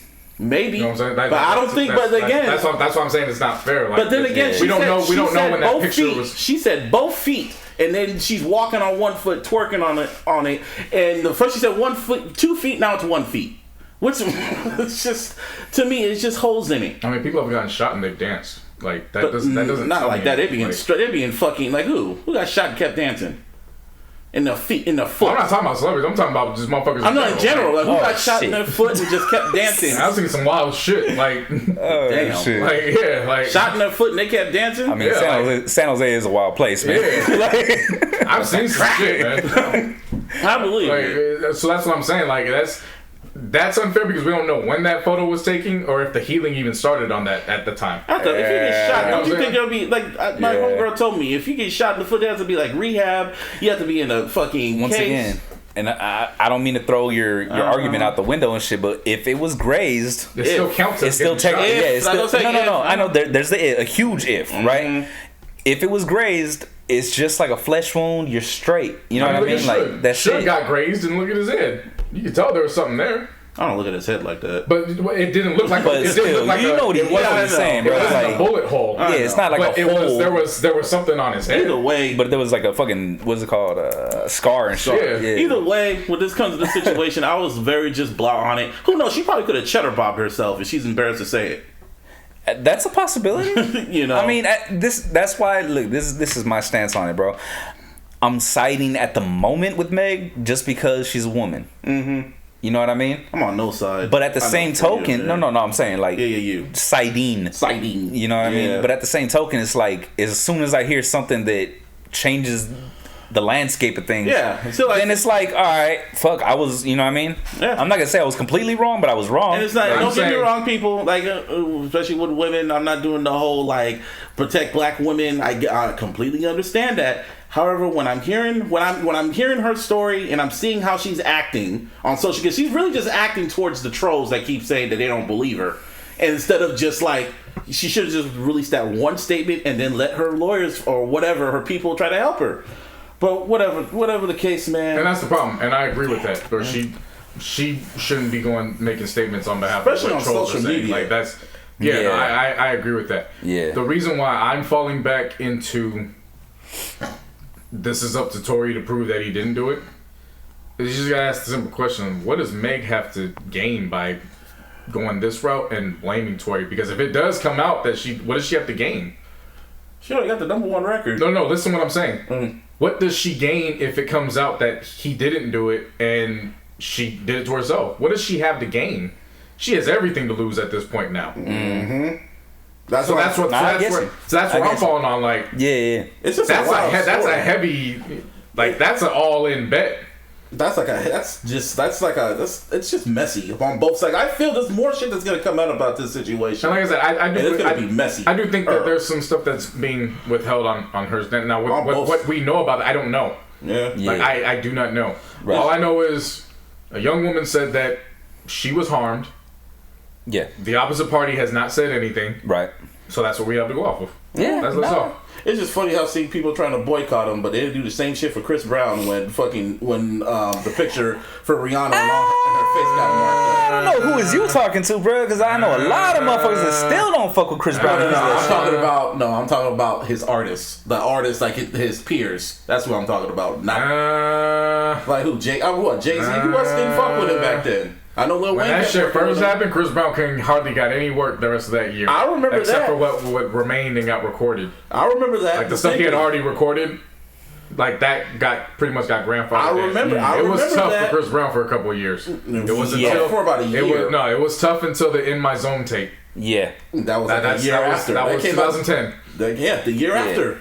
That was a year after. I just remember. Okay, well, this just happened like what? Not even that. I'm But saying, you're comparing- but you're holding up. No, I just like- remember because everyone's let's being wait for a year. They're being very vocal about it with Tory Lanez. That's what I'm talking about. They were Dog, vocal they on were MySpace vocal as with Chris fuck. Brown. Talk about Talking Chris Brown. about the artists outright. That's what I'm talking about. Well, not but so hold on, fans. time out. I'm talking about Bun B talking about it. At that time, artists didn't have as big as a platform as they do have. Twitter just started. Yeah, exactly. Like, That's what I'm about to say. started They didn't have that Okay, platform. let me really rephrase it. They didn't make public statements. That's what I'm trying to say. They didn't make I public know, but statements. what we're saying is it was a different time. Yeah, like It wasn't like you it wasn't have like And I'm access also like that. saying they were still working with him. That's all I'm trying to say. They were still working. Even when those photos came out of all the marks on her face, they were away for a minute, but I still remember Tiger kept working with him. Game kept working with him. Oh yeah, Niggas kept look at, wait, hold on. You're Time talking out.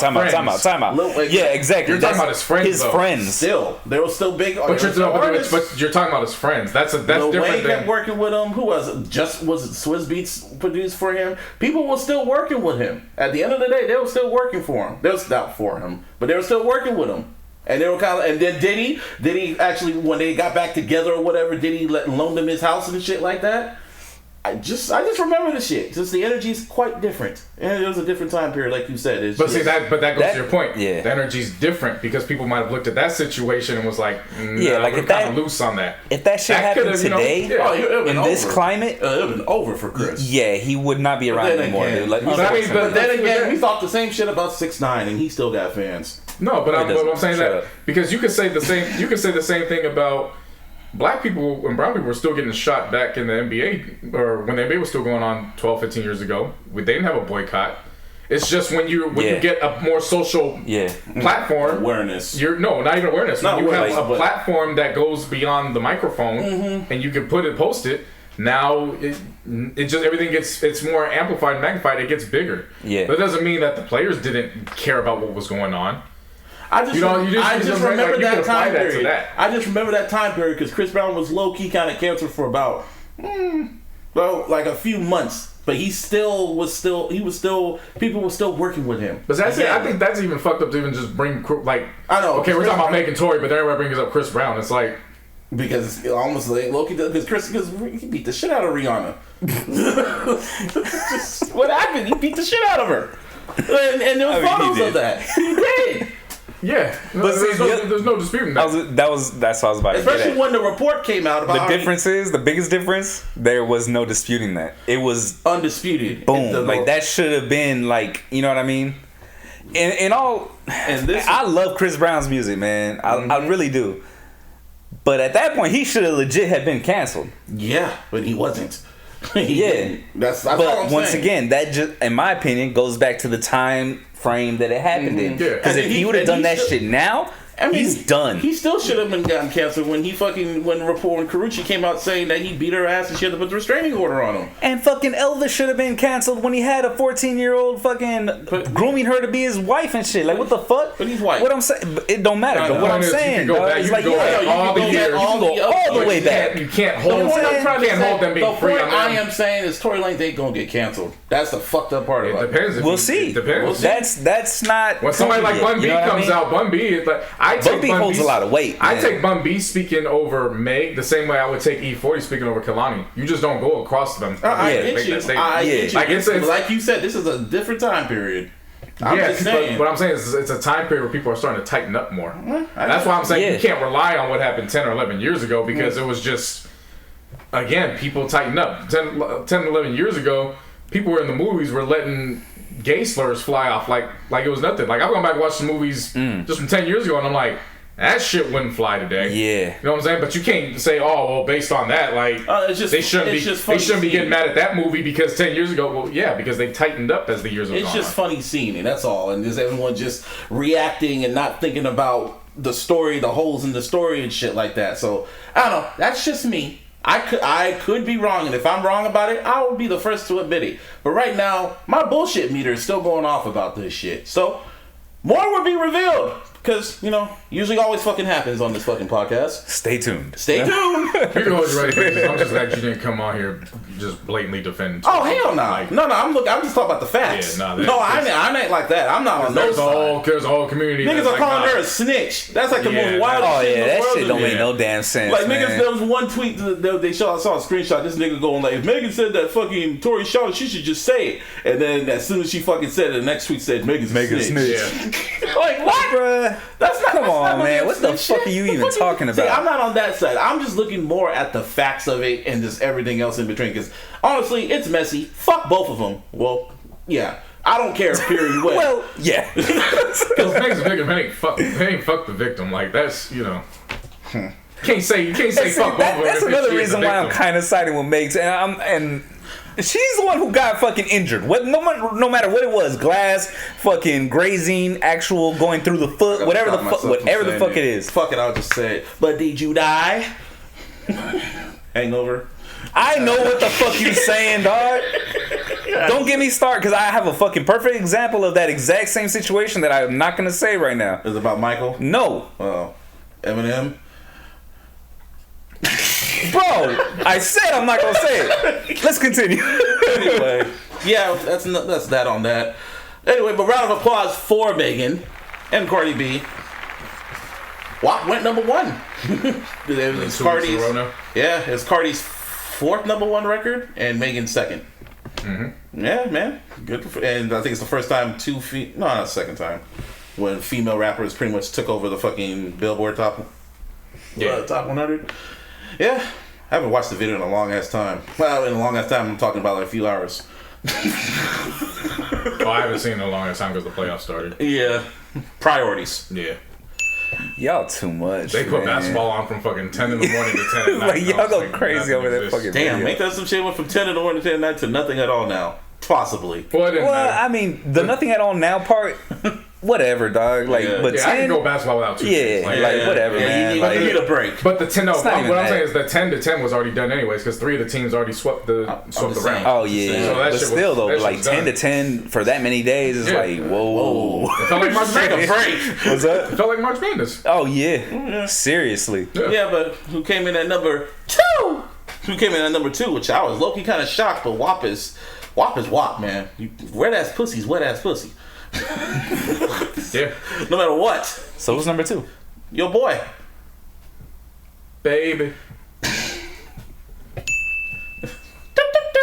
Don't you ever say my boy. It's your boy. You hate him more than life itself. That's your boy. No, I didn't say shit. You hate him more than life itself. That's not true. Yeah, you do. That's why I keep saying it's your boy. Life itself is pretty trash. like, Just saying. you see all the shit that's going on right now. Anyway, Aubrey dropped his official first single from his album Certified Lover Boy. That's so on brand for him, but whatever. What was it called? Laugh Not Cry Later? Yeah. Laugh Not Cry Later featured Lil Durk. Personally, for me, that song is mid. Video's cool. Yeah, 'cause I feel like it happened last week, but still. Video's mid as fuck. That was 2 weeks ago. But I again, remember we were supposed to come on. I know. I'm just anyway. The video's cool. It was like a Nike commercial. He was at the Nike headquarters and shit like that. That wasn't a Nike commercial. That was a Nike mini dog. Yeah, pretty much. Shit. Anyway, the video was cool. Song was mid, and we had this before we got on air. We had a whole fucking argument about that goddamn song. Yeah. Personally, for me, what happened with me? I'm gonna tell you a story. I'm gonna tell you people about what happened. I had some edibles. I was feeling it, and no pun intended. I was binging a lot of Jay-Z. I was listening to a lot of Jay-Z that day, and I was like, I'm gonna watch the B-side show. So I was watching the B-side show, the first one, and I was really just vibing to it and like feeling it and shit like that. No pun intended. And then I looked at the time. I was like, oh shit, almost 9 o'clock. A new Drake record's coming out. Okay, let me go listen to that shit. And I had to stop because it was at the part when Benny Siegel came out and shit like that. So I'm like, okay, I'm gonna listen to this Drake record. That was your first mistake. Yeah, I know. That's why I fucked up. I shouldn't have did that. Should have just finished. Let me finish the story. Let me finish the story. No, you can So I but that's said where flat out. I just thought. So after that, I was like, shit. Benny Siegel about to come. They're about to do what? And then Freeway came out, and I was like, oh shit. Okay, let me watch this shit. So I paused it, went to YouTube, watched the video, and I was like, that's a nice video. And I was just listening to the song, and I was like, that's it. And then I was just really looking at it, and maybe it was the weed talking or whatever, and I'm like, this is mid as fuck. And I was like, let me turn this shit off. Let me turn this gay shit off. I didn't say gay shit, but I was like, turn this shit off. And went back and watched the B-side show. And that song, it's just maybe because I watched a lot of Jay-Z's, I was watching it and listening, and it was like some real ass nigga shit.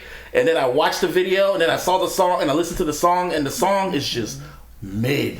It is just, it's the most mid song out of Drake's whole catalog, in my opinion. And I didn't really care for God's Plan. I can catch God's Plan. I kind of like God's Plan. This one, I don't care for it at all. Only time I could ever watch this shit is just with the videos. What did the comments say? Huh? Don't trip. They ain't talking about They ain't talking about Drake. Okay.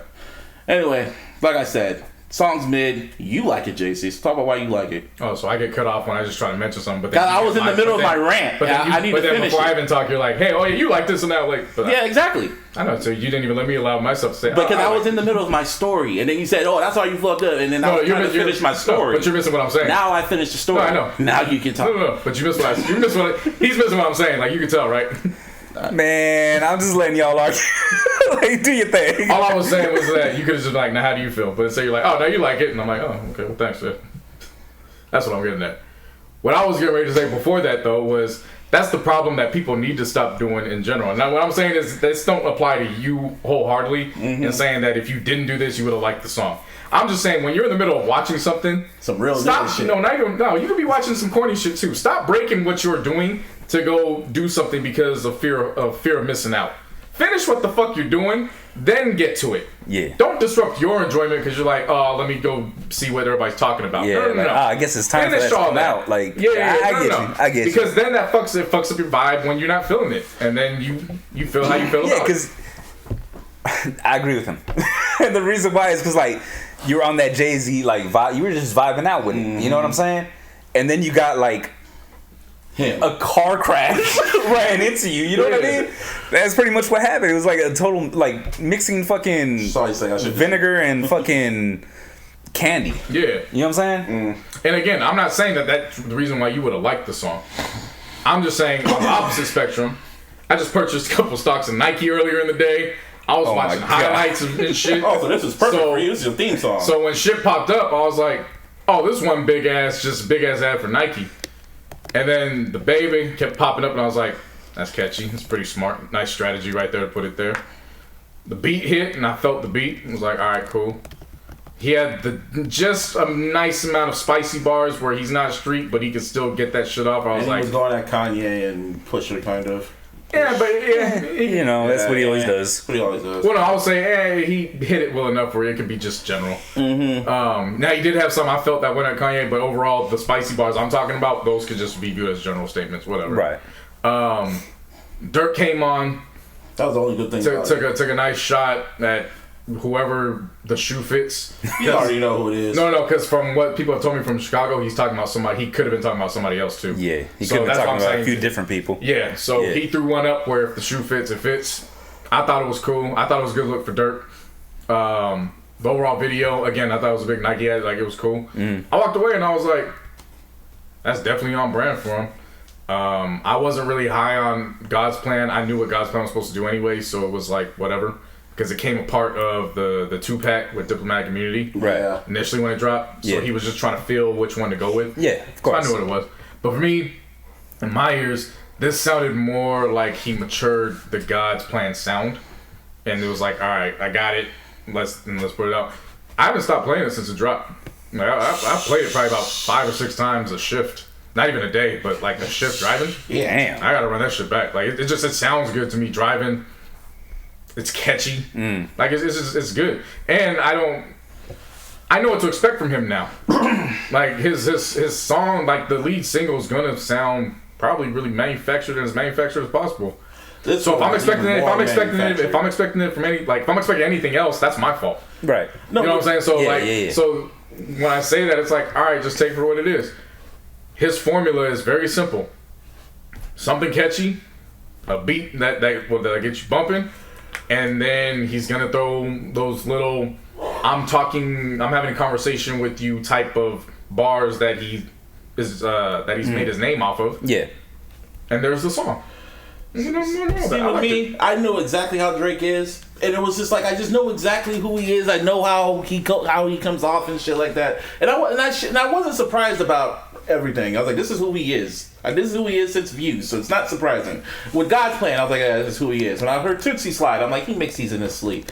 But then for whatever, even after I came down from my edible, like the next day when I saw the video again and heard the song again, I still wasn't feeling it. There was like no soul to it. It just felt blah. It just felt like I'm just gonna do this because y'all just gonna like it anyway. You're gonna like whatever the fuck I put out, and that's exactly what it was to me. And I was just like, nah. I mean, I know y'all gonna like it, not you, but the people were gonna like it. Not like it as wet ass pussy, but to me, it was like to me, in my opinion, it's his weakest single since fucking ever, in my opinion. I've heard weaker singles. What was his most weakest one? I mean, put out fucking Pop Star. No. I'm talking about the very first one. I'm talking about his albums. The very first one.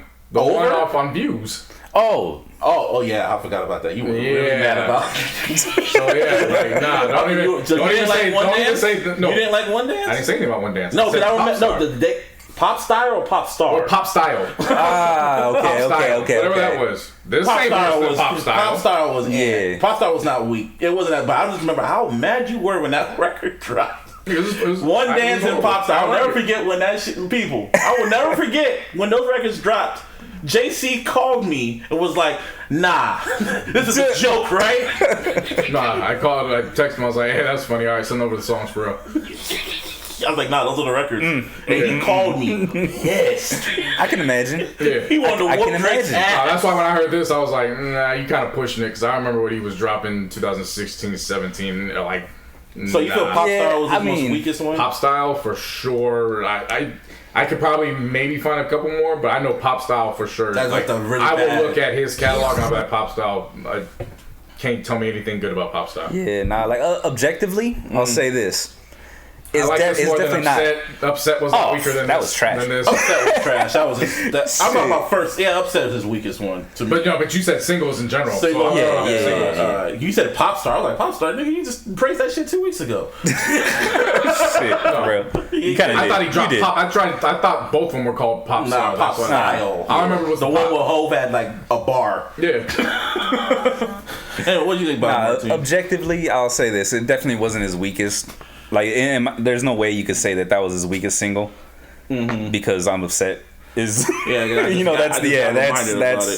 that's number one. That's the all time for me anyways. It's the all time weakest. But see, and it's the thing about it though too is like he does these extravagant ass videos that go with this fucking single, right? And that's exactly what he did this time.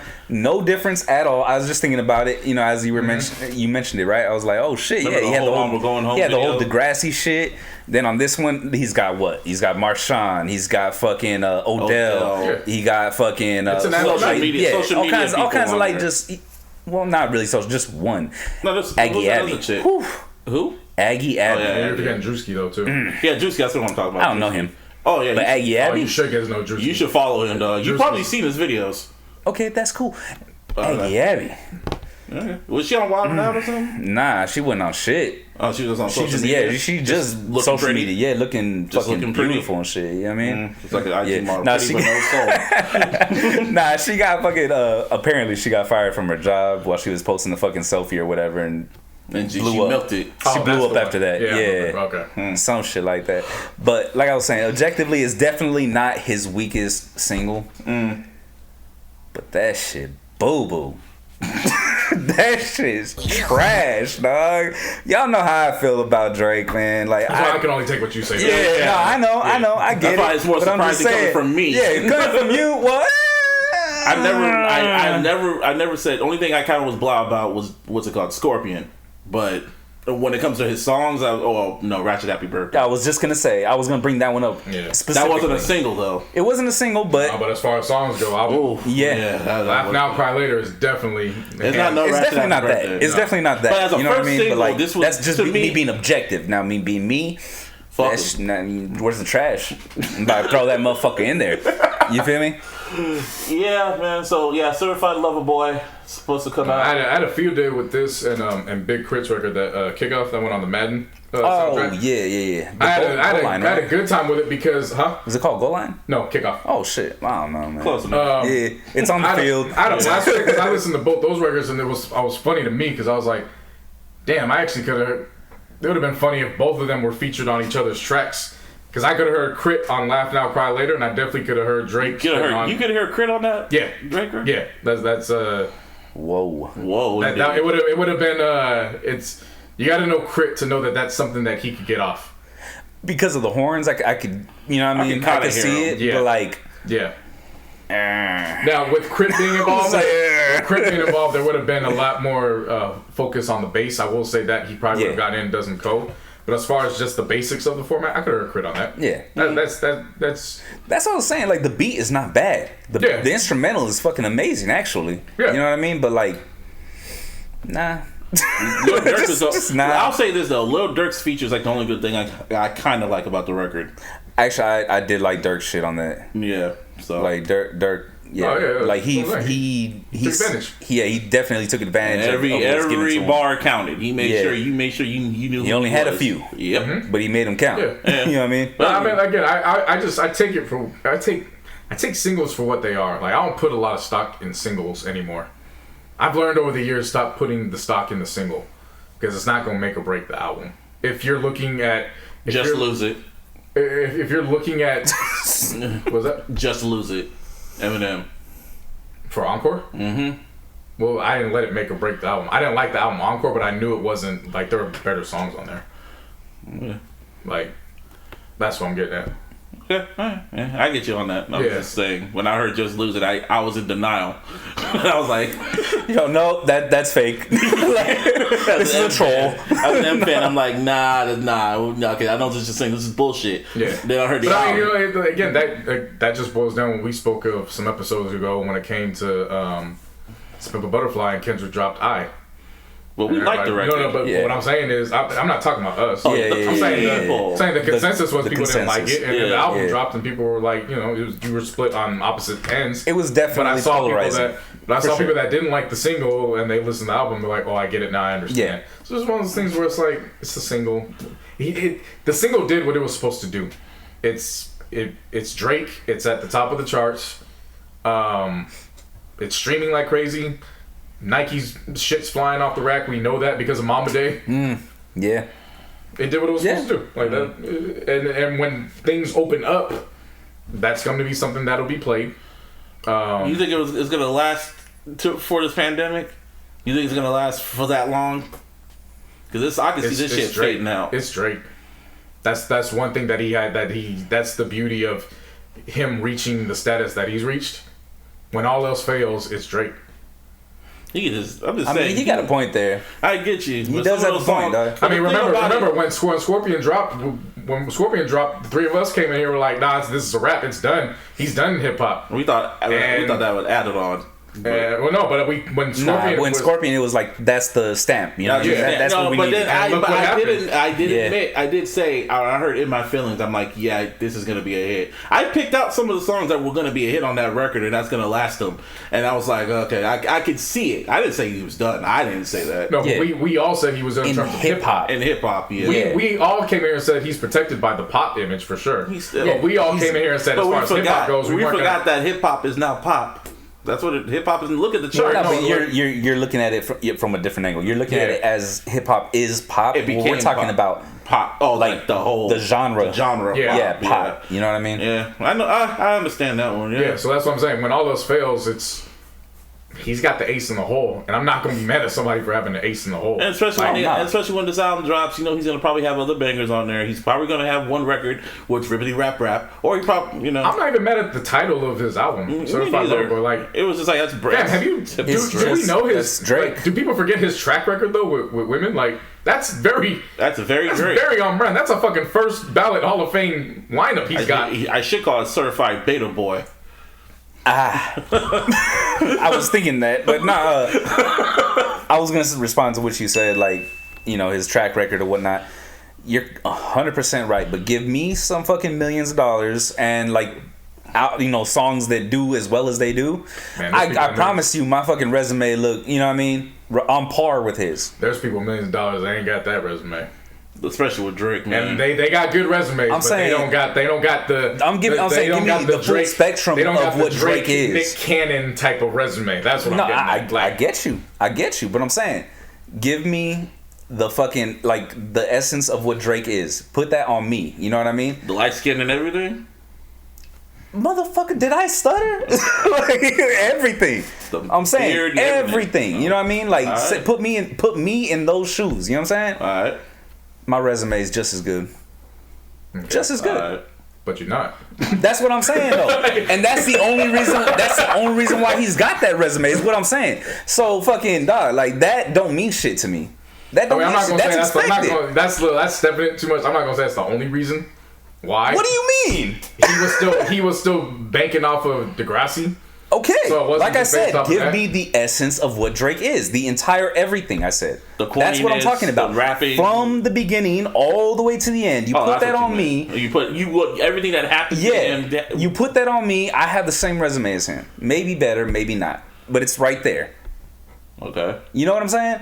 No. It's right fucking there, dog. I don't get what you're saying because you can literally apply that to anybody. But that's exactly my point. He was just No, lucky, I'm not lucky, but like no. he worked at it. When You know what I'm I say saying? you can apply that to anybody, I'm not Yeah. just talking about what we're talking about right now. I'm saying like somebody that he's even a ball player, they're even like, well, give me Kobe's this and that. Then I could do that too. And it's like, okay, well, why don't you just get in the gym and just be good? Shit. Okay. So but that's what I'm saying. Like, you don't have to just say, well, give me that and I can have it too. It's like, nah, it's not necessarily the truth. Like, some people could fuck that up. We saw Tory Lanez literally say, we literally just saw Tory Lanez come into quarantine. Yeah, but see, he had the world at his hand, and now he's in a position where he might have lost it. He don't have a fraction of what Drake has. Are you kidding me? No, but you're missing what I'm saying. He had the world at his hand because of this quarantine shit, and now he's in a position where he could have lost it. I'm not gonna. What I'm saying is, say that he had the world in his hand. Me personally, I feel like he was stepping through that door. He was becoming that fucking household name. What I'm saying is, by having the world in his hand, we looked at him as like a quarantine hero. That's what I'm saying. Now, you probably thinking I'm talking about something else deeper. I'm very confused. Yeah. I'm just saying that in terms. I'm just saying in terms of quarantine, the world was his oyster at that point, and now he's in a position where he might have lost it in a span of 5 months. Okay. But we're talking about Drake. Yeah. And that's what I'm getting at. That is nowhere near the level of what I'm saying is, somebody could look at that and be like, oh, well, if you gave me that, I wouldn't be in that position. Well, how do we know you wouldn't? You probably would have fucked it off a little bit earlier than he did. That's what I'm saying. Well, once again, I'm talking about the entire essence. And when I know some things about Tory. I'm not going to disclose that shit out here on the fucking mic, but I know some things about Tory. This shit, that seems pretty on brand. Let me just put it that way. Well, we all know shit about Tory. It's not new. No, well, then you know. Yeah. All right? You know, but I'm just saying, but like I'm saying, I'm not talking about the essence of Tory. I'm talking about the essence of Drake. The everything from the very beginning to the end. If my life was on that fucking road, hold up. If my life was on that fucking road, it would be very similar. That's all I'm saying. And like fucking dog, I know what you're trying like to say, like, oh well, anybody. Yeah, that's my point. That's my point. No, my point is that you could say, well, give me that. It's easier to say that. It's still gonna be hard to actually get the job done with it. That's what I'm saying. Not if you. No, never mind. Okay. You're not catching what I'm saying. No, I understand what you're saying. Both of y'all kind of saying the same shit, man. But at the end of the day, certified lover boy, certified beta boy. That's what I don't even know how we got this. I just said it's just on brand for him. Like the title of the album is on brand, and now we're talking about, oh well, if I had it, it's like okay, nah, because you mentioned the fucking resume. That's where that whole shit started up. Yeah, but like, that's what I'm saying. It's like, dude, if I fucking was living the exact same life as Drake, my resume would be just as good. That's all I'm saying. I'm not saying that. I'm not saying that. I want that or I should have that or nothing like that. No, dog. I'm saying that if I had the same life that Drake was on. That's why I was confused why I even got brought up. That's all I'm saying. Because all I said was it was just on brand for the album title. Because you were saying how his resume was so outstanding. That's what the whole shit was about. But the point of me saying that his resume is so outstanding, it's easy to say that that's the reason why he's gonna make the album name. Certified Lover Boy. He has stats to go for that. But it's not. I was thinking of more of the stat. I'm saying the stats are like the ESPN stats. Oh wow! That's why I was confused how we even got here. Like, you were thinking of what? I was thinking some simp shit, like Certified Lover Boy. That's something you call simp. That's what it sounds like to me. Yeah, that's what I mean. You know what I mean? Like legit. That's what it sounds like. So when you hear Certified Lover Boy, that's what I'm saying. Like what do you hear? You're talking. He's talking about the ones that he's got on his resume. That's what I'm getting. Oh, the women? Yeah.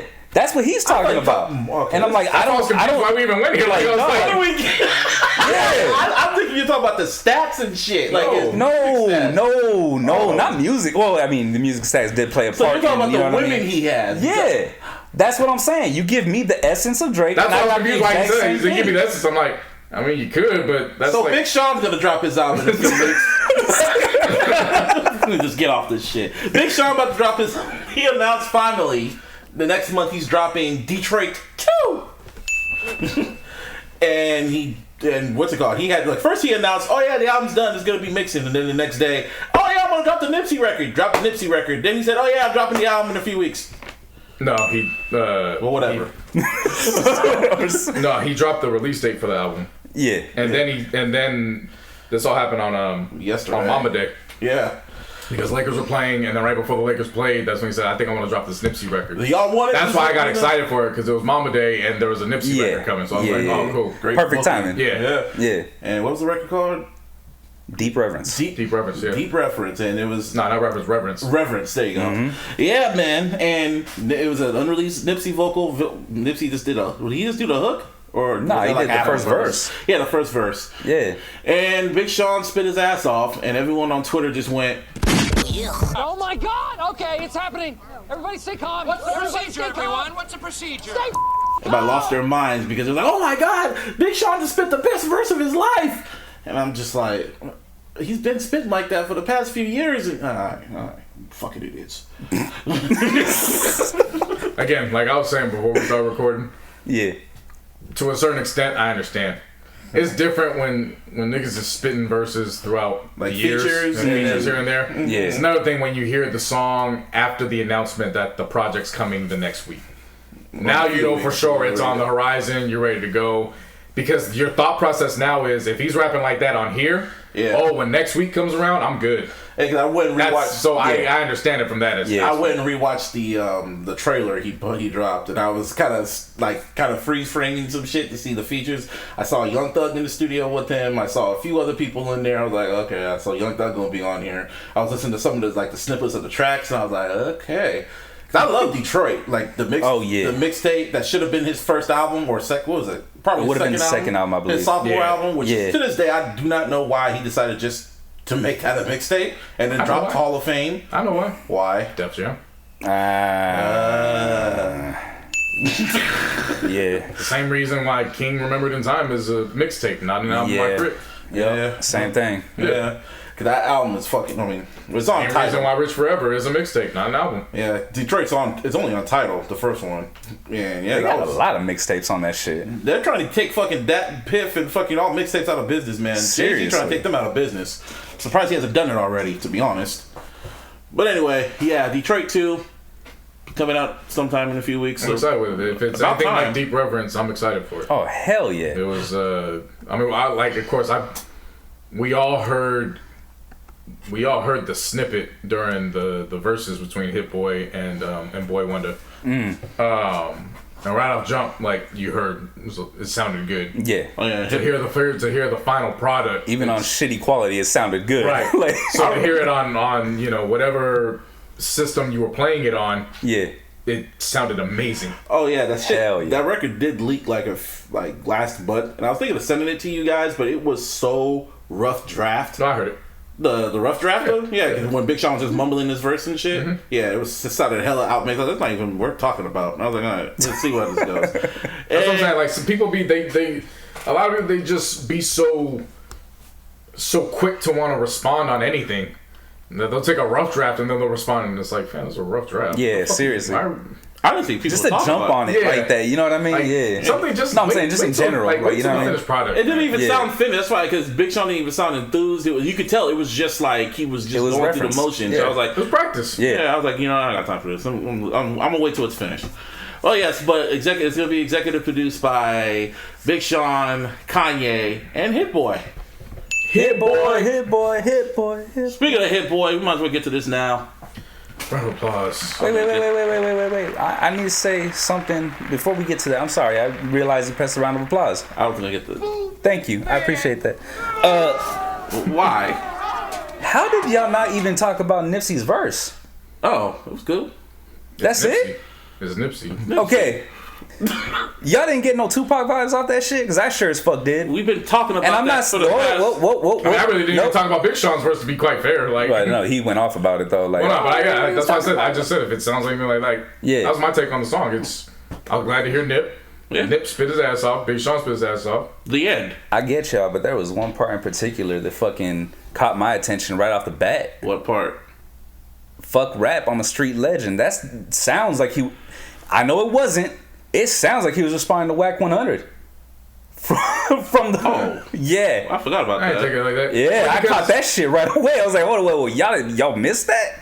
I ain't taking this that way because it's been calling himself a legend in music Yeah, for forever. it's like his first mixtape, damn near. Yeah, that's why I didn't He take was it as right. Okay, but Whack was downplaying his I shit after he remember- I'll be fucking honest, died, Black 100 dog. didn't come to my mind. Wow. That at literally all. was the first thing that To popped be in my honest, mind, was the dog. last nigga To be I honest, ever Black was like, 100. ah. The only reason why I was thinking of Black 100 the last week is because when he came out and said Meg wasn't a snitch. Yeah. That's the only time Black Yeah. 100 came to my mind over the past week. I never want Whack 100 in my mind, period. So, wow. Man. But yeah, what was I about to get at? Yeah, speaking of Hit Boy, fucking lost my train of thought. Fuck that nigga Whack. Damn. Anyway, yeah, Hit Boy. I see. At first, I was gonna give producer of the year to Alchemist because all the fucking Griselda records, the Freddie Gibbs shit. He was just on a roll. Then Hit Boy just came off the bench and just went. And I've been waiting, baby. Yeah. Nasty Nas. I try to tell people remind people about Hit Boy when the verses was even going on, and Caps was like, "Oh, who was Hit Boy?" And I was like, "All right, What? Huh? all right." They said who was Hit Boy? Yeah, same niggas that say we're saying. Fam, it's verses. Motherfuckers was talking crazy when it was Snoop versus DMX. Like, come But on. you saying this on Twitter or you saying it was a Facebook group or all over? Everywhere.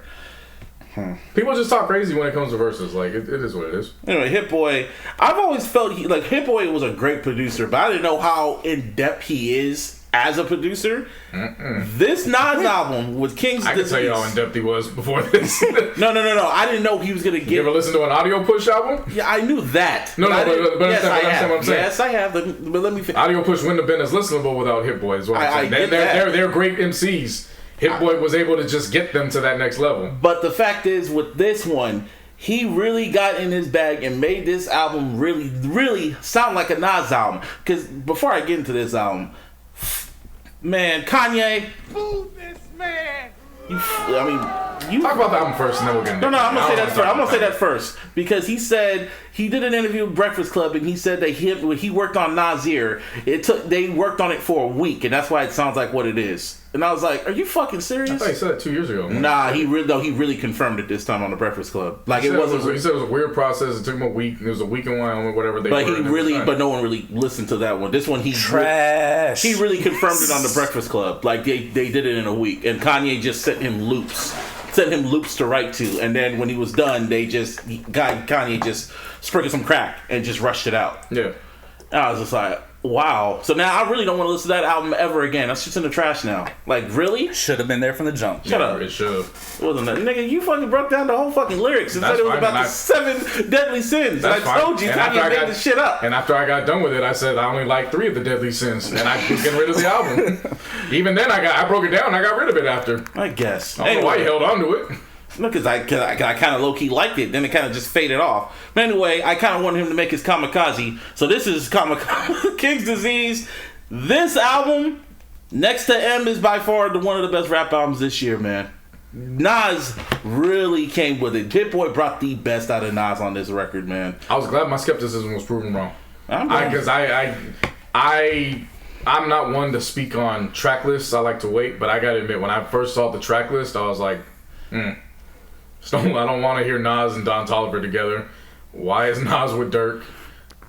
Fabio.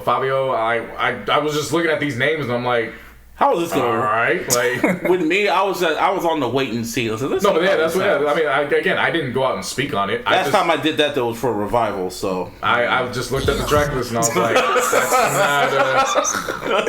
like, that's not the track list I remember seeing on Life Is Good. But all right, let's see. And I'm glad my skepticism was proven wrong. Hit Boy, look, man, something needs to be said. Let's talk about this first because I want to get to that point later. Let's talk about the actual album. The album itself, like from the first track all the way towards the end, it was just vintage Nas. Car 85, car number 85. That's my shit. The intro track was perfect. Oh, King's Disease set everything up. Like that was perfect. The sample ran at just the right tempo, BPM, all that. When the beat finally did kick in, it was perfect timing with that. Like, he just let Nas ride on that, and then right from jump, I was like, "Oh, okay, it's possibly got a good chance now." What's the car number 85? Car number 85. By car number 85, I was sold. The way it was flowing, and Charlie Wilson did this in the background and shit, or and then Ultra Black featuring Hit Boy. That was just great. Ultra Black, I like in the context of the album compared to when I first heard it. It's still one of those ones where when it plays, it's like, okay, it's there. Like, I'm not gonna complain about it, but it's nowhere near my favorites on the project. Oh, when I first heard Ultra Black, my first thought, this is a dope ass track. But I was like, okay, you know what? Let me just hold off on it and let me just wait to hear it in the context of the album. And in the context of the album, fire. Replace Me. My 2 favorite tracks on here is Replace Me and All Bad. Replace Me with Big Sean and Don Toliver. I never thought in a million years that Don Toliver would sound dope on an Eminem record and a Nas record in the same fucking year. You're welcome. That's my pick. What the fuck are you talking about? That's my pick for this new class. Don Toliver should have been on the XXL freshman list, but you know that's neither here nor there. Yep. But yeah, no, Don Toliver is. Don Toliver gives me and a lot of people, I mean, going off the name of his mixtape that a few years ago, he just gives a lot of vibes of if Bobby Womack grew up in this era. Yeah, that's what he would sound like. He for all the effects that he has on his vocals, at the end of the day, you can tell those are his vocals. Oh yeah, like he's doing that shit. They do that shit on purpose for audio presentation. Definitely. Like he don't need them. He's in the same lane as T-Pain as far as I'm concerned. Them niggas can sing. They don't need it. Right. They're giving you a presentation like Roger Troutman. So accept it for what it is. So now hearing him there and then hearing, of course, Sean get off right there, I was like, wow. I didn't expect that. But here we are. Till the War is Won. That one was shot. I was like, Lil Durk and Nas, see how this sounds, and it was one of the best songs on the fucking album. Yeah, no, Dirk's had a great August. You got a song with Drake and a song with Nas in the same fucking month. Like, really? Alright. Shit. All Bad with Anderson .Paak. The same week or the fucking week after or something? The week after, yeah. All Bad with Anderson .Paak. That was fucking fire. That was, see, those two records are cool because I can kind of, what's it called, see myself in those type of situations when it comes to women and shit. So I was like, yeah, I feel you, Nas. Full circle for me was, man, when I saw the firm and I saw everyone was on there, I was like, Dre's gonna be on here somehow, somewhere. He has to be involved. Either he's gonna co-produce it or he's gonna pop up somehow. And boy, he popped up. And for those who don't know why, Dre, when they did the firm was released on Aftermath. Yep. So yeah, that was it wasn't just the four of them, and then who was it? Cormega was on this one, but the Nature was the one that was missing on here. But yeah, no, Dre was also a part of, not officially. Only thing I didn't like about, he was part of the process. Only thing I didn't like about the shit. Yeah. Only thing I did not like about the record was Foxy's verse. It's like I'd never want to hear her rap again. I'm sorry. But it didn't take away. It didn't take away how dope the song is. But it's just like I never want to hear her rap again. I'm sorry. I liked it. I bet. You might get dragged on this pod. I can't. I don't care. That's your second black woman that you like. I ain't fucking with it. No. With Megan, I said there's holes in the story. Foxy Brown, I said it when Queen came out. Peasant. I said flat out. You changed it to peasant, dog. Oh, peasant. Hey, man. Yeah, peasant. no, I'm saying you changed it to that. Like it can't. I was just joking with you. That's all. It completely went over. Oh, okay. Fuck it went way over. It just went way over his head. I was like, all right. I mean, let's just stop before you even try to get it out. What to say? Anyway, the point was, I was saying a listener that don't listen to anything. That's what you meant. Yeah. Oh, well, yeah. Anyway, so in that case, and whatever. Yeah. Anyway, yeah, Foxy Brown. I don't want to hear that shit again. 10 points. Was that your favorite record? Nah, or 27 Summers. Yeah. Yeah. You say you can hear Nipsey on these records. Yeah, I can hear Nipsey on a lot of these shits, but you know. The Cure, the last, like before the bonus track, The Cure, that was like vintage fucking Nas. That was one of the best Nas songs I've heard in a while in his career, in my opinion. Spent the shit out of it. And then Spicy, the bonus track with Fabio Foreign and A$AP Ferg. Yeah. That was fucking fire. And it worked. And then it ended. And I was like, what the fuck? Let me start this shit from the top. And the last time I did that was with M's album. So I was like, oh, okay. Yeah, no, he grand slam as far as I was concerned with this project. I don't know how you guys feel, but and this is no slight to Nas, this is just a general observation. Another West Coast act comes in with an East Coast act, and it seems like it goes to another plateau. It's on brand. Like, I've seen it before. One of the bigger... I mean, let's look at Def Jam. Def Jam is the reason why you're able to get Rough Riders, Rockefeller, and that whole next wave was because of Warren G and Montel Jordan. Yeah. The two niggas that saved Def Jam were from the West Coast. West, y'all. Right. And this also goes to your theory about how does a producer and an artist and how that works. One producer, one artist. And they were in the studio together. Like Nas said, he just showed up just to do one song. Probably that song they did for the Dom Kennedy collab album. Oh yeah. And then probably. after that, it just started organically started working. And Hit Boy was just like, oh, well, shit. And just started working on it. They said they were getting in conversations, and Hit Boy was like, nah, say that on the record. That's a bar. Say that. And Hit Boy literally brought the best out of him. From now on, like Will Smith said in Bad Boys, from now on, that's your producer. Yeah.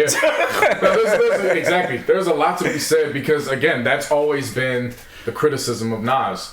It's the production. Yeah. And I get what the statements have been, which is, but you feel like, well, these are beats that Nas would have rapped on anyways. Yeah, it would have been. And from drum patterns, I say yes. But melodies and bass, that's something that you can't look me in my eye and say that those same melodies and basses. I can hear these records on Life Is Good. Yeah, I can hear some of these songs on Life Is Good. Some of them, but not all. Yeah. And that's what I'm getting at. Large Professor's not giving you those. Large Professor did. It was No ID that was on. Large Professor was on there. He was on the second track. Yeah, but he didn't produce it. But that's what I'm saying. Those No ID was all over Life Is Good. I get what you're saying, but they're not giving you those where it's melody, proper melody, sample. The samples that Nas usually does, they conflict with his vocals sometimes. A lot of times. Hit Boy put the samples in pockets where they were complementing each other. Like they used them properly. Yeah, they didn't clash at all. So that's what I'm saying. Like if you want to talk about drum patterns and just the drum patterns, cool. But there's more to a beat than just the drum patterns. Oh yeah. For sure. That's what I'm talking about with the production when it comes to Nas that I feel he's capable of rapping over. It's those types of productions. Yep. It was also crazy. On a side note, like on Hot 97, they asked him how to rank his albums, and Nas was just kind of stuck, and he was like, honestly, I don't even rank my shit. I don't even remember the lyrics. I was like, I don't remember the lyrics. I just do them and just forget about them damn near. I was like, word? No wonder why you do Illmatic and that's it. They release it every 5 years. For real. One hot album every 10-year average. And that's so lame. Now, if you want to talk about on brand, if you want to talk about on brand, that's on brand for Nas too. We're releasing the same album every 5 years. I won't say he released the same album. It is. He releases Illmatic every 5 years. He releases Illmatic, like as an anniversary edition every 5 years. And that's how he knows all the lyrics to Illmatic because he has to perform it every fucking 5 years. Every 5 years. And there's only 9 songs too. Yeah. So it's like he can do that like nothing. Yeah, and then does One Mic and then Made You Look. And that's it. That's the only songs he... When we saw him in Rock the Bells, the only other songs he performed was One Mic, Made You Look, and what other 9 songs? Well, that was it. And then I saw him again, he did Life Is Good records because it just came out. But anyway, yeah, you had a hot take earlier that you want to say. Yeah, man. This is probably, I started thinking about it, right? I'm not going to say it's his best. It's not his best, but it's his most listenable album. Oh, this has so much replay value. Even beyond Illmatic. Yeah. Even beyond Illmatic. Wow. I don't know how y'all feel about that. My personal opinion is the most listenable album by Nas. Yeah, because how you would describe headphone music. This is the definition. Illmatic is the definition of headphone music. Yeah, for sure. This is the definition of. It don't matter what the fuck you're doing. I'm anywhere in the fucking globe. Yo, just put that album on. See, for me, if I can rank like Nas's top albums, this is up there. It's Illmatic, It Was Written, Life Is Good, King's Disease, and personally for me, Hip Hop Is Dead. Those are my top 5. Yeah, I would go with this. But King's Disease is number 3.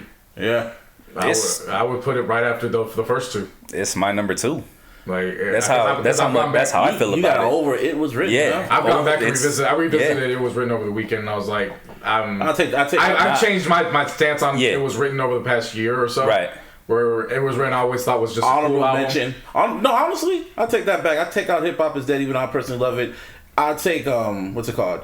I'll take Illmatic, It Was Written, Life Is Good, God's Life King's Is Disease, Good. and then Godson. King's Disease, Godson, and then what's That's it called? your February. Yeah, there you go. Yeah. Godson's still a great ass album. Yeah, Godson is a good album. Mm-hmm. But in terms of replay, just run it back, this album. King's Disease. I played Yeah. this shit on repeat. Like, that's what I'm saying. It It literally encapsulates both East and West Coast. Like it merges them perfectly. It's in not my mind. like it's rare. When you think about East West Coast mergers like that, you don't get a lot. I mean, the only one that comes to my mind before that is America's Most Wanted, or Still Dre. when Ice Cube had to go to the Beat Oh yeah. Or you could say Yeah. Still The Dre. Bomb Squad. Or you could say Still Dre because Yeah, but that's one track though. Squad. You're talking about one song. Yeah. You're talking about a whole project. Yeah, project, whole so- project. And artists yeah. and production and producers. Like Cube went to New York to record America's Most Wanted. Yeah. And he recorded it with the Bomb Squad. Yep. Yeah, like Nas was in LA the whole time he was recording this album. But Hit Boy, And the reason why Cube ended up with the Bomb Squad is because Ruthless blocked Dre from working on his album. That was what it was supposed to be. Just because he left, he was still supposed to get in the studio with Dre. And Dre wanted to get in with him, but Easy and Yeah, that was Dre's boy. Easy and Heller. Heller, they blocked it. and what's it called? Yeah, Hit Boy's just gonna have a great ass month because not only was it this album he produced Nas's album, executive producing Detroit 2 with fucking Big Sean, and he's gonna fucking produce what's his name, Benny the Butcher's album. And I mean, he just had one with Dom Kennedy. And he had one Our last episode, we were talking like about out of nowhere, this dude just came up off the bench and is just scoring like a motherfucker. I'm pretty sure he's probably got a placement or two on Drake's album. Most likely. Yeah. What the fuck, Hit Boy? Wasn't he producer of the year? Wasn't he out of the Illy? Wasn't he like producer of the year? Yep. Maybe. He was. Yeah, by default, damn near. Yeah. Because there was no one that really did as Anything. much as he did, Yeah. really. Yeah. Because he was putting out albums too, I believe. Yeah. He put out like I know you guys don't care for it, but the SOB RBE album, like he did a whole album with them. Yeah, See what I'm saying? Yeah, one of the top songs of last year in Racks in the Middle. Yeah, he did. So Didn't he? Oh no, I was gonna say he produced No Guy. He did another album too, I want to say. I just can't fucking remember. Probably an auto voice. yeah, I can't remember either. Yeah. Anyway, other albums did drop that I listened to. I didn't listen. This was like out of the last 2 weeks. This was this. I don't know if I heard any like other singles. It was this, Laugh Now Cry Later, and then Kickoff. It's basically all I've listened to. For me, Vic Mensa dropped an album. And I was curious because dude from DJ Booth was saying like, you gotta listen to this Vic Mensa tape. It's called the V tape, and it's not no rock shit.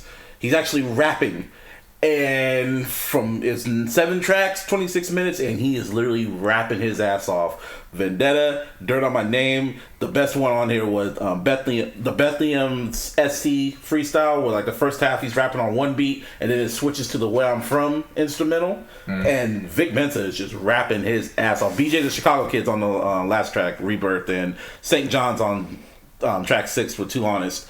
Great record. That was a great record. Another one that really surprised me. Hold up, let's see if I can find it. What the fuck was that, man? Shut your ass up. That's just, damn, I should have wrote this down, boys. Brace Tracks. It's their debut album. Golden Ticket. It's like a jazz. It's right up your alley. I put it in the group chat. It's right up your alley. Kind Put of it in the group chat during playoffs. nigga. So how dare you? Nigga. But no, I'm just asking because if you did, that's probably why I didn't catch it. You weak, pathetic It was after fool. it was after the game too. It was after the game, the Laker game, when y'all whooped their ass on Thursday. Wait. Thursday night. The game was over. Oh, you put it Thursday. Thursday, right up. That's prime inside the NBA right after. See what I'm saying? We forgot to mention Kenny walked off, by the way. We forgot to mention that. Oh yeah, seriously. Anyway, That was tight. Golden Ticket, brass track. They're a white boy duo, but they do a lot of jazz and R&B. The whole song, like from track, it's only 13 tracks, and it's very jazzy, very like R&B, soul and shit like that. Really good songs. The highlight songs for me was Nothing Better, fucking Guidelines, Movie, and 3 Steps. And part of me was kind of like on first during like the first half of it, because kind of the first half kind of sounds like a Chance album just with no Chance. And I was like, I can hear Chance on this, and I was like, and I was kind of low key waiting for him. But then towards the end, it kind of started picking up. Really good album. And one other person I fucking listened to. I listen to a lot of music almost. Was Shit, you think Duckworth. you listen to a lot? that ain't a lot, bro. Was Duckworth. Whatever his name is. Yeah, no, it's Duckworth. Yeah, I was trying to look for the album. Oh, here we go. Here we go. It is called Super Good. It was alright. Super good. It was cool. It was listenable. He had some good tracks on there. See What You Mean was one of my favorite tracks. Super Bounce with Earth Gang was cool. It was cool. And other than that, it was like a good amount. But then after that, after I listened to all those, I went right back to Nas. Yeah, you checked out. I checked in. Young Dolph, Rich Slave, Slap. I heard a lot of good things. I'm just gonna run through them because I listened to a lot of shit over the past couple weeks. Wow. Yeah, Queen of the South by Mulatto. Bleh.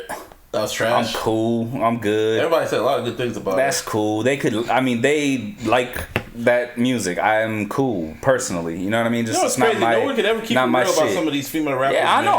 man. I'm giving you my fucking take, bro. I don't give a shit. Like, I did not like it. That simple. Goddamn. Guap Dad? Nah, that wasn't it. That wasn't it? Nah. Damn. Boldy James, as good as he fucking can rap, I did not fuck with hardly any of those beats. Really? Yeah, that dude, Jay Versace. Ugh. What up? There's only 9 tracks on there too, I think. Yeah, it was something like that. It was real. It was short, dog. It was only 10. Speaking of 10 tracks, one of them was the Boldy intro. James, before we go, speaking of Boldy James, Yeah. want to say rest in peace, DJ Shay. Oh yeah. Oh, yep. Rest in peace. Definitely. Yeah. I didn't realize that. I think so. He was at least one of, I forgot whose uncle, and then he was also Black Soprano Family's executive producer. In addition to being their DJ. Damn. So yeah, rest in peace. Nah, definitely that, man. Definitely rest in peace. Yeah. Also, Lil Mosey. I don't know if y'all listened to it, but he put out like the extended version of his album. That shit's pretty cool. Like I didn't think I would fuck with his music like that, but it's kind of good. Like certified hit maker. Like that kind of, they were hits. They were like radio poppy style hits and shit. You know what I mean? But the sleeper though, Dave East. Karma 3. Y'all could say whatever y'all want. Boo me if you want it. Wait, hold on. I was just pressing myself. Fuck it. Might as well. But but that one is fucking hard.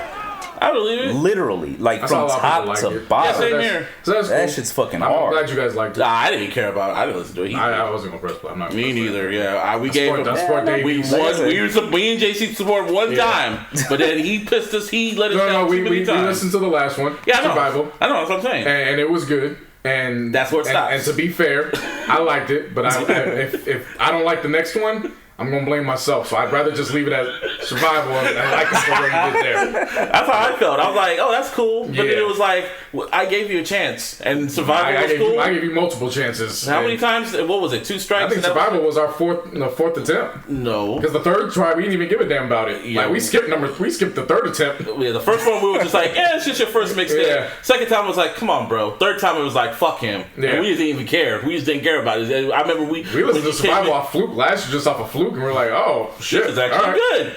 And I was like, I gave him the Lil Wayne treatment. I was like, He all right. barely made our list. All right, well, I ain't gonna sully his name anymore, so I ain't gonna listen to nothing else after. Yeah, Nah, but it was good. I believe it. Like yeah. for real, that shit was hella good. That's the last one. Yeah, I'm not gonna talk shit about Me it. I've neither. seen a lot of people say they like it. I'm at where I'm at with Davies. Same here. And yeah, Yeah. TV shows. did Jay-Z's run of That shit. Did Jay's run of Bully and Nas end? Do you think? My God, I was just joking. I thought Beyonce was gonna do something. Hope's an asshole. Like, okay, let's run down everything. Like for the past few years, first I thought it was just a joke. First time it was Everything Is Love, and that came out literally a day. that wasn't the first time. That was not the time first was one. 2001. No, yeah, 2000. I know, but I'm talking about like how now it's just been consecutive now. Because now it's just like, all right. Nah, it's been consecutive, bro. Like, I know. for real. I saw that list. I was like, the first time, Yeah. what was it? It was Reasonable Doubt, and then It Was Written came out like a week later, and I was like, yeah, okay, whatever. It's first album. Then it was what's it called? He came out. He dropped Unplugged the same day as Still Mad. But I can understand that one because it was at the height of the beef. So it was like because he performed Takeover on Unplugged. Oh, okay. So it makes I that get one you. kind of make the pettiness. I can understand. And what was the other one? He dropped Collision Course the same day as one of those albums. Godson, I think Godson, it was. probably. Yeah, think so. Yeah, and then we get to the accurate shit. What, you looking for it? Yeah. Yeah, then after that, it was, what's it called? They dropped everything. I thought the Everything Is Love one was the most asshole shit ever. Hell yeah, because it was the day after. It was like literally the day after. Yeah, so he dropped Collision Course the same day as Streets Disciple. There you go. That's the one. I'm not mad because I still look at Streets Disciple like. And same with Collision Course. Yeah, that shit was alright. Then he dropped American Gangster the same day as Nas's Greatest Hits. That's asshole move because remember he had just gotten off of the Return album. Yeah, after Kingdom Come. So to me, this is like. Yeah, I get you. This is like Kingdom Come was Jordan in the 45. And Nick Anderson was like, yeah, that's 45, not 23. And American Gangster was like, oh, okay, let's see who's playing games now. Yeah. So that's why to me, that Nas was on American Gangster. That don't mean shit to me. But it was the greatest hit. It's supposed to be Nas's greatest hits, and then this nigga comes out brand new with some fire shit. Like an album that I consider a part of his top 5. Yeah, I get you, but I was like, but what was the other one? The ones that we already know? Yeah. That was still, but anyway, that was Everything Is Love drops the day after Nasir dropped. That was all Beyonce, and then then it was the Lion King soundtrack, and then if you really want to get down to it, when the Dom Kennedy Hit Boy shit dropped, there was a Nas record on there, and that's when Beyonce dropped Black is King. And then I was just saying, like, it'll be some shit, like if one of the Carters dropped something the same time as Nas, and literally. I wake up in the morning, I go on Instagram, and literally the first thing I see from Elliot Wilson's feed, it said, Pharrell featuring Jay-Z, Entrepreneur. I was like, wow, no fucks in the world, huh, Hov? Not a single one. My only regret was pressing play instead of waiting for the video. Yeah, because when I saw the video and press play, it was like, okay. I'm not gonna go back to it, but now the video was great. Video was great. That's the song and everything. Yeah, the audio was just like The whole song. The song's forgettable. Ho's verse was cool, but the song was forgettable as fuck.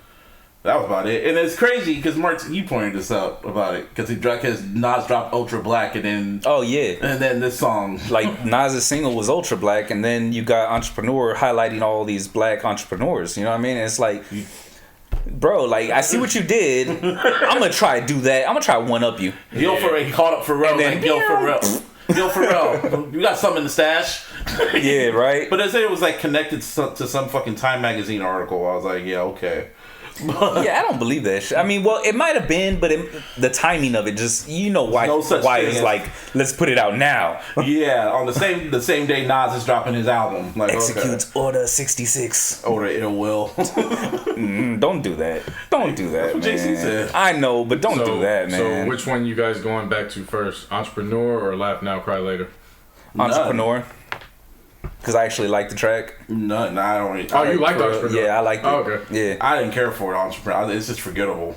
I don't want to hear Pharrell go, black man, but that's why I asked you. Which one? None. Okay, fam, this isn't a cop-out. I'm going to cop out. None. All right, okay. I'm not playing I'm this game. taking Entrepreneur easy. I'm not playing. Without question, too. I ain't hesitate. I was like Entrepreneur. Well, I didn't know you liked it, that's why. Oh, yeah, I liked it. It was a good track. Cole's verse was cool. My whole thing is this. It's like, I understand why you don't like when he's saying black man, because it does get a little redundant. You know what I mean? Like, whatever.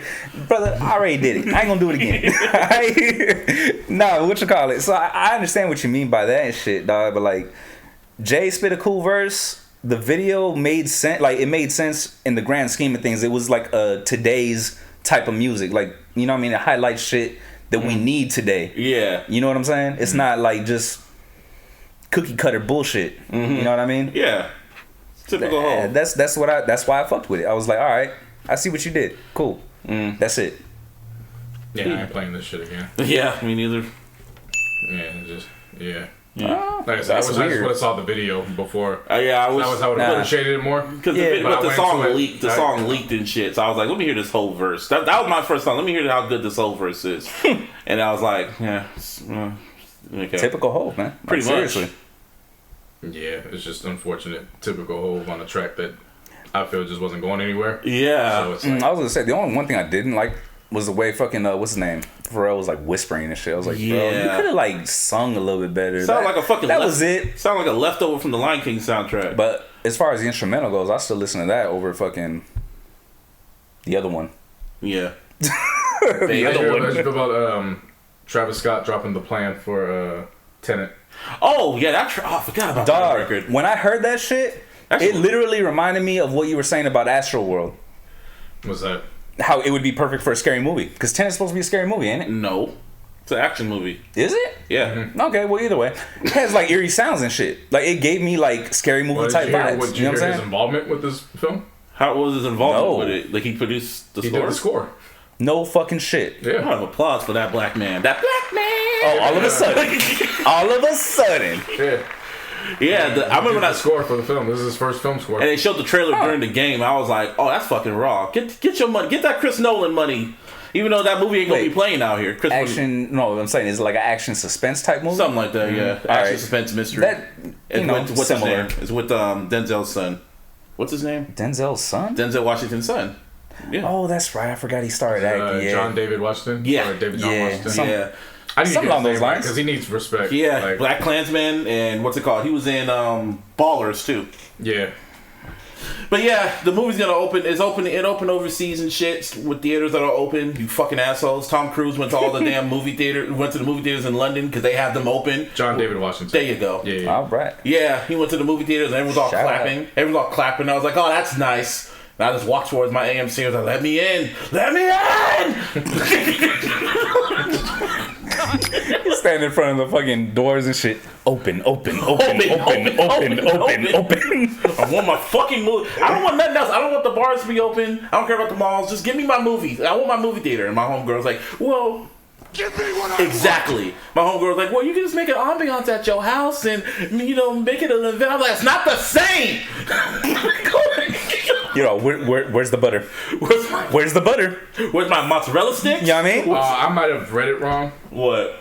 I don't know if Travis Scott actually did the score. I just know that they ended up saying the song's gonna have a nice play a role within the film. Yeah, okay. He might have gotten Hans Zimmerman to go and do the score, but I know Travis Scott did something like he's involved musically. They probably, they probably mixed it in with the movie and shit. It'd be some shit if he does the whole. He probably did the song, and then they mixed it in, gave it to Hans, and then they were able to remix it and then put it throughout the film. Yeah, like sample. Either way, pretty much. Travis Scott got that Chris Nolan money. That's why they said it made like 50 million overseas and shit, 50 million like worldwide because everything is closed. Well, not everything. Some movie theaters are actually fucking open in other states because their cases are down. New York, I'm looking at you. Just man, some of those movies are good.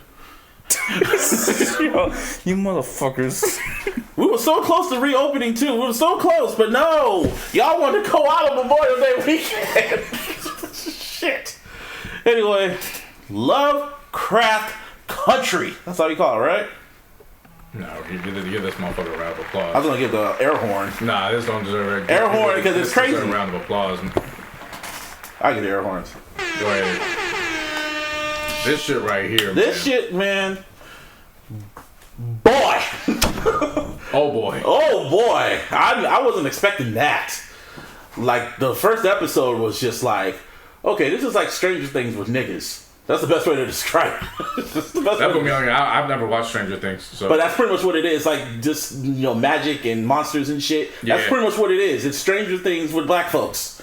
But what was your thoughts on it when you saw the first episode? I already told you and Martine. The trailer, I was sold. Same here. So I knew I was gonna jump. Mm-hmm. The first 5 minutes, I was like, yeah. You got me. You got me. Yeah, I'm here. So for a new TV I don't know what the fuck went on in those 5 minutes. I'm still putting pieces together of the first 2 episodes. Yeah.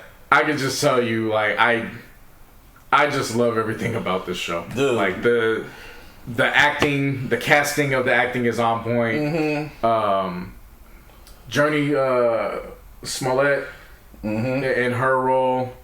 I keep forgetting the dude's name. I know it's Courtney Vance. Yeah. And then I keep forgetting the main character's name. That is the main character. Oh. No, Courtney Vance is the uncle. Yeah. But just the casting, they're very believable. Mm-hmm. And then of course just the cinematography, how they choose to just present certain certain scenes. Yeah. Like there was one scene in this latest episode where they're walking down the stairs. Mm-hmm. Before it gets to them walking down the stairs, it's just this long ass overview. Mm-hmm. And it's just looking down. It's one of the most beautiful shots I've seen in recent memory. Yeah, wow. Like it's really good. I know it's not supposed to be overly funny with considering the content. Mm-hmm. I'm sorry, it's funny when racists die. It's hilarious. Oh, man. It is. Oh, yeah. Especially when they die because their pride won't allow them to listen to the Negro. Like he was, it's hilarious. To me he was turning into a monster, and they was like, "You need to shoot him," and he didn't want to shoot. He still had the gun on the black person until they killed him. And the monster then ripped his fucking front of his face off, and it was done. And I just looked at it and laughed. And I remember my first tweet to that was, "See, racist ass motherfucker didn't want to listen to Negro. Now he can't have an open casket. Delicious." So that's what that was about. All right. No. What's her name? Journey, when she ran out, I was like, I don't know what the fuck you doing, but we gotta get the fuck out of here. Get the fuck out of here right now. Nah, man. But the first episode was wild. Episode 2 was wild, and it felt like a season finale. But that was just episode 2. Yeah. They packed so much shit into one episode, and then after that, it was just like I'm sitting back and I'm like, this is just episode 2, and it's like, where the fuck can this go now? And then it's like, this is it's giving me strong Watchmen vibes. Mm-hmm. Where it's like I didn't know what I was seeing, or I didn't comprehend what I was seeing until about episode 6 or 7. Yeah. Then it was like, oh. Okay, now let's see how it ends. Like I kind of see where it's kind of going with magic and shit, but it was just like, okay, because you thought it was going one way, and then it just and then it's just like, oh, so you yeah. That was just episode 2. So yeah, HBO, you done it again. I don't know how y'all do it, but you done did it. Endless bags. Another show I got addicted to, fucking Stars, man. I have a feeling FX is probably kicking themselves, or maybe HBO too. I've been watching P-Valley. I binge watched that shit yesterday because I've been hearing a lot of good things about the shit. Pretty much it takes place in the South, in Georgia, at a strip club. A really ratchet ass strip club. This one chick just shows up randomly and just wants to start stripping. And there's a whole bunch of shit that goes on. It was a great series. It's still going on right now as we speak. How many episodes is it? Right now it's on episode 7. Oh right shit! Now, so okay. It's still going because it's gonna pretty much lead into Power. Because when the series finale, the season finale, then it's gonna go right into Power book 2. Okay. So it's like, wow, Stars, they got this shit. One funny line in there because they have a drag queen in there, but he's hella funny. Like the DJ showed up late and he was like, why? He's like, where the he's like, nigga, you know where the fuck have you been? I had to put on the Bell Biv DeVoe CD. It is driving me out of my mind. I replayed that part so many times. It's driving me out of my mind. But great show. Y'all should watch that shit. Oh, it's already on my list. It's just the playoffs. The playoffs started. Well, shit, not no more. You keep saying that like it's. I just like saying it. Yeah, I don't know, man. You telling me the fucking LeBron's walking out of meetings and shit? Like I don't know. LeBron. Oh well, why has got an update? What I mean? Shams just said after the Clippers and Lakers walked out the room, the rest of the NBA or teams voted to stay. And LeBron's whole stance was he just wants the owners and upper management to be more involved. So he'll play, but he left mid meeting just to be like, I want y'all to be involved more. No, there's more to it. I'm just telling you. I'm giving. There's we're just barely getting shit out. Yeah, I just know the Lakers and the Clippers walked out of the meeting, not just LeBron. Oh, okay. The Lakers and the Clippers all walked out of the meeting. But what I'm saying though, when I say LeBron, is because it wasn't just him either. Kawhi was. Yeah. It was LeBron and Kawhi. But LeBron carries like the most cachet within the NBA. Yeah. You know what I mean? That's all I'm saying. Yeah. So when I say LeBron, that's what I'm alluding to. Yeah. Okay. You might be right, JC. They might start playing on Friday. Or they might, reset. I hope they do, but I'm not getting my hopes up at the same time. You know what I mean? We'll see, because a lot of people are walking out. Not wrestling though. Oh, did y'all see that shit? It's wild to me. The two teams that have the best chance. Yeah. 2 of the 3 teams that have the best chance of winning the title are the ones that are like, nah. Yeah. The Lakers, seriously, Bucks, and I would have going into this, I was thinking, hey, LeBron's gonna be, he's gonna be the one to stay. Nah, this is leading by example. Yeah. Yeah. Nah, I respect him a lot more for that shit. To be honest with you. This was Jordan. If this is Jordan, I don't know, man. I can't call it. I don't know, because I'll be honest with you, dog. And fucking basketball too. Republicans like basketball too. Y'all could go ahead and let the jokes fly and shit. But even Nas mentioned like we don't know about all the shit that Jordan did. You know what I mean? But still, for jokes, that's what I'm saying. Y'all can let the jokes fly. That's whatever. Well, I can tell you fair, but I can go off of what he said in 1990 or 91. I can go off of that. Republicans love basketball too. Yeah. I get you. Like I said, I understand why you would say the things that you said, but you think Kobe would have walked out? That's I can't call it because I never seen him like not to whatever, you know. I've never seen him react to these situations. You know what I mean? Yeah. So I can't really call it. True. Kobe would have broken so many people's spirit just in general with this bubble. Oh, dude! Like, everyone would have quit. Like fucking pickup games? No. What I'm saying is, it's not even about this. It's just you mean to tell me you're putting Kobe Bryant in a bubble with no fans? No. Oh. You're putting everybody else in a bubble with Kobe Bryant. Oh yeah, on some Watchmen shit. Oh yeah, like yeah, the shit that he lives for. You're not stuck in. You know. I'm not stuck in here with you. You stuck in here with me. Yeah. Like he would have literally, without question, the Lakers would have won that title if it was happening. You're putting them in there with him, and he's king of mind games. Because remember, Donovan Mitchell put up the 50-point game. They lost, and then Jamal Murray happened to walk past him after the game. Oh shit! You gonna lose to Kobe, and then he's gonna see you walk past him, and then. Everybody gonna quit. Yeah. Oh, this happened? Yeah, let's boycott. You all want to boycott? Say aye. Not even just aye. Oh, did y'all see not Batman, but the Batman trailer? It looks good. It's not called Batman. It's because you got to put the in it. That's Batman. No, it's called the. I don't give a fuck what it is. They can call it Fast and Furious. Like they call it the Fast and Furious, and they call it Fast and Furious. I don't give a fuck. It's the Fast and Furious, and then it's Fast 4. I'm not calling that shit Fast and dropping the no, fuck that. That's 4. That don't make no damn sense. Yeah. No, it's just inside joke me and Edgar dude. So, like, you see the Batman trailer? He was like, Aaron, the fuck you talking about? We went over this. It's not called Batman. It's called the Batman because they emphasize the. Nah, fuck it. That's like when the game tried to come back as game. It's like, nigga, you're the game. You the game. You're the game, nigga. Shut up. Sit your ass down. Bow Wow tried to come out and shot Moss. Nigga, you Bow Wow. What the fuck out my face? Speaking of Bow Wow, I was talking hella shit about y'all Lakers after the game one. Don't matter to me. I know. Whatever. It's funny.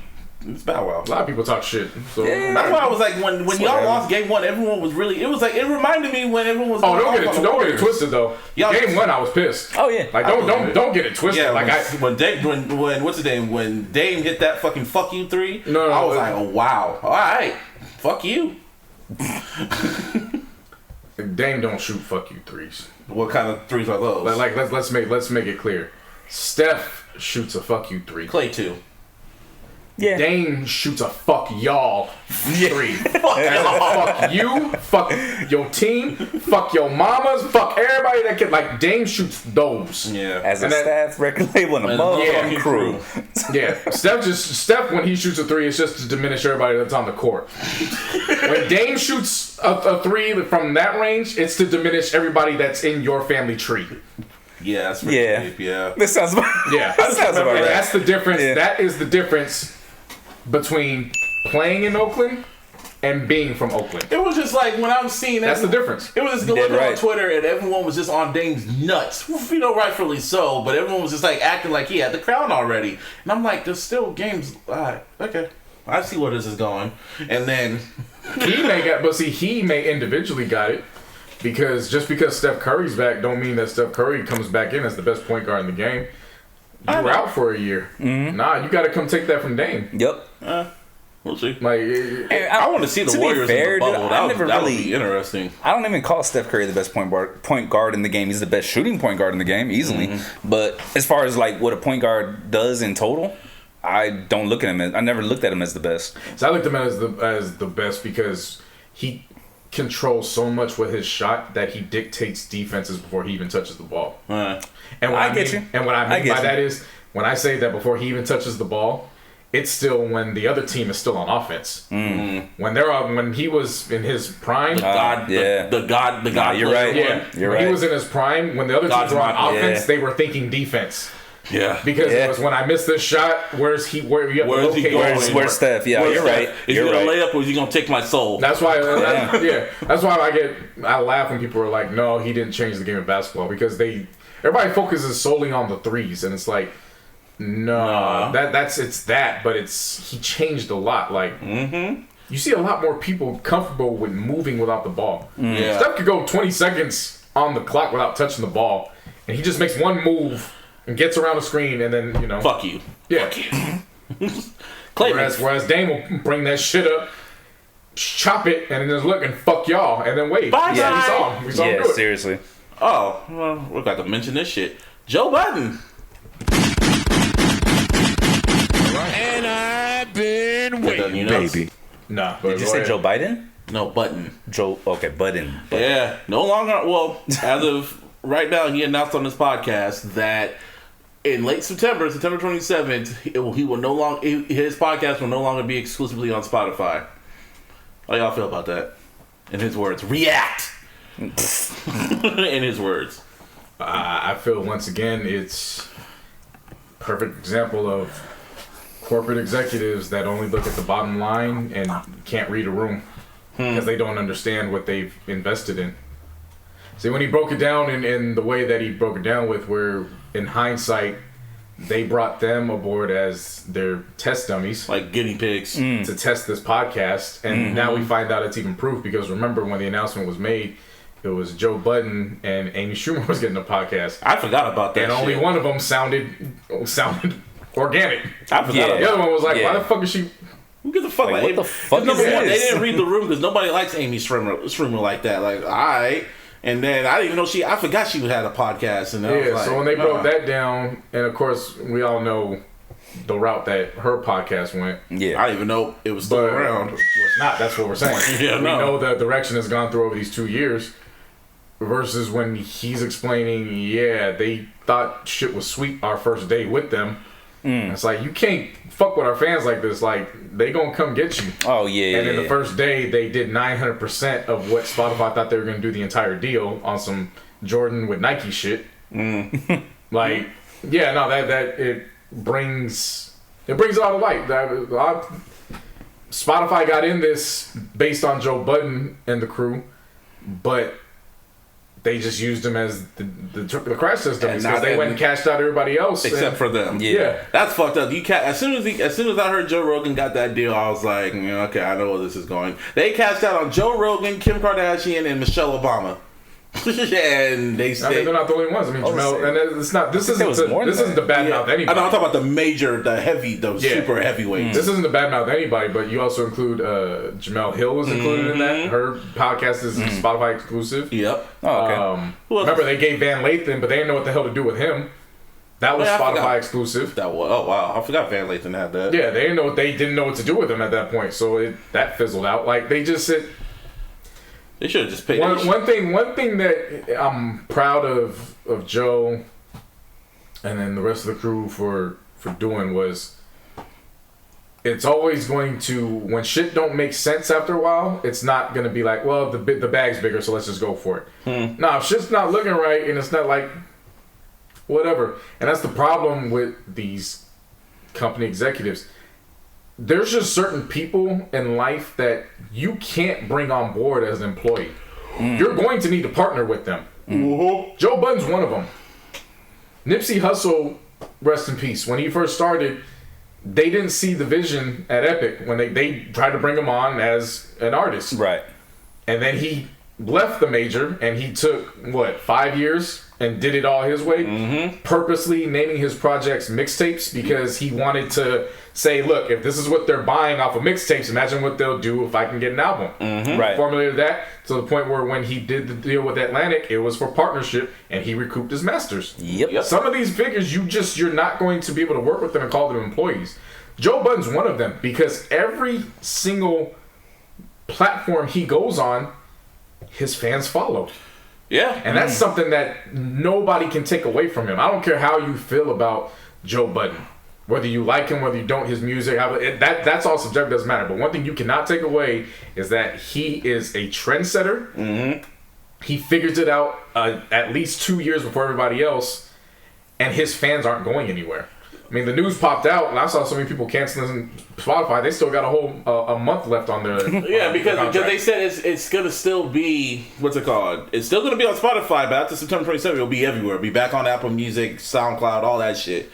So I was just like, oh, okay, because it's like looking at the track record of all of Joe's, his business plans. Because first the labels, he said fuck the labels, it was shady. Then it was fuck Complex. Then it's pretty much fuck his ex. And now it's fuck Spotify. And I'm just like, I mean, shit. I wish him the best. I mean, again, he's gonna figure it out. He always figures it out.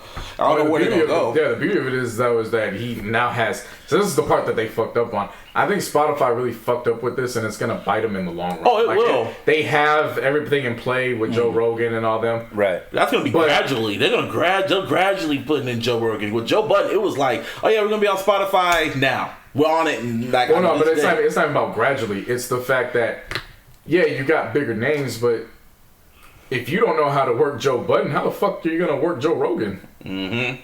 And that's where their downfall is going to be. Just because you put money to him doesn't mean... Because if Joe Rogan gets $100 million, that means he's generating more. Yeah. So then what happens? Then what happens when it's time for him to renegotiate and you don't want to do that with him? Because you're still not getting it. That's what I'm saying. Didn't they give him like a 10-year deal or some shit like that? I mean, I think, but shit, you know how contracts work. They don't go the full length. Some of them have opt-out deals or opt-out clauses. Well, who knows? I just know they paid him a lot of fucking money. As soon as I heard they paid him, I know his podcast is huge, but I'm just like, Joe Budden. It just goes back to again how corporate America works when it comes to minorities. Just numbers. It's all based on numbers, and I likened it to stat nerds in sports. It's like you're solely focused on numbers. Yeah. That it sounds good when it works for you, but boy, it's gonna bite you in the ass at the end of the day because that's you. You're going off of a number. Mm-hmm. You're going off numbers being watching the game. Yeah. Yeah. But if you're going off the numbers, okay, well now count the numbers that you just pissed off as a result of doing this to Joe Budden. And by those numbers, I'm talking about his fan base. Yeah. That he brought over. You didn't give him his fan base. Yeah. Joe brought his fan base to Spotify. He did. Yep. Exclusive, and their shits went up. They're fucking. And that was Joe Budden bringing them over when they were just doing once a week. Mm-hmm. When motherfuckers found out he was doing 2 times a week. Yeah. Yeah. No, it was. They were there. And they were like, what's it called? As soon as they announced it, they said his fucking subscriptions went up and shit because of him. Yeah. So are they gonna do that for Joe Rogan? Probably, maybe. I don't know. The one benefit they have with Joe Rogan is because they're bringing over the visuals too. Yeah. So that's Joe Rogan's Joe Rogan. You know, has this shit not started on Spotify yet? Or starting at like September? Yeah, September too. Yeah. Somewhere around. So start around the time when Joe leaves. That's when the next Joe comes. That's when the next Joe comes. Yeah. Damn. I hope Joe gets a fucking big time interview when he leaves. Joe Swap. Not Joe Swap. For real. I hope Budden gets like a Drake interview for the album, and it's the day he leaves Spotify, so it won't be exclusive. Oh, that'd be hilarious. That'd be funny as fuck. That would be hilarious. Because it's funny, as soon as he went, not long after he got on Spotify, that's when the Pusha T interview happened. Yeah. Shit. It was like what, the second or third week or some shit shit like that. Like, it was soon. I don't remember exactly when it was. It was really quick, man. But I'll be honest, man. I mean, that was the reason why I got Spotify. Yeah. Because I was like, fuck, now I gotta buy, pay for Spotify and shit. Yeah, and I mean, personally, I was one of those people. Personally, I like listening to our podcast, his podcast on Spotify. I don't know why. Yeah, me too. But I think I got used to it because of Joe. Yeah. You know what I'm saying? Same here. Well, it's just also the timestamps. You could just press the timestamps and it goes right to what they were talking about instantly. That and just Spotify's interface when it comes to just overall listening, it's very simple and it's straight to the point. Yeah. Like their interface on both the desktop and the phone, it's perfect. You know exactly where the fuck everything is. And their algorithms for recommendations are top notch. I was gonna say that, yeah. Like they recommend some of the stuff that I would actually listen to or whatever. You know what I mean? Like, Right. So, like I said, we're gonna see. Joe gonna figure it out. But again, I'm proud of them for still maintaining their worth. Especially after finding out that Spotify promised them bonuses and incentives, and when it was time to collect bonuses and incentives, It's like, well, this is technically how a podcast, we calculate this and it's like, oh, okay, all right. And then on top of that, it wasn't even shit that they asked for, too. Right. You know what I mean? It was like shit that was just offered, and then it was like, never mind. Yeah. So, I mean, that helps out with, again, the trial and error. Hearing that could possibly and potentially help future creators who are, in the midst of putting together their own deals right now. Like, that's something now to look at when you go into meetings with people. If you're telling me if you're going to give me a bonus, I need that in writing now. And you need to make it perfectly clear what it is and entails to get a bonus. Because if it's not in that shit, I want my bonus. Period. Yeah. Like that, it's that type of stuff where now it's like, now for sure you got to walk in on these motherfuckers during negotiations and be like, no, put it all in writing. Yeah. All of it. I don't want your incentives just off of a handshake. Put the shit in writing.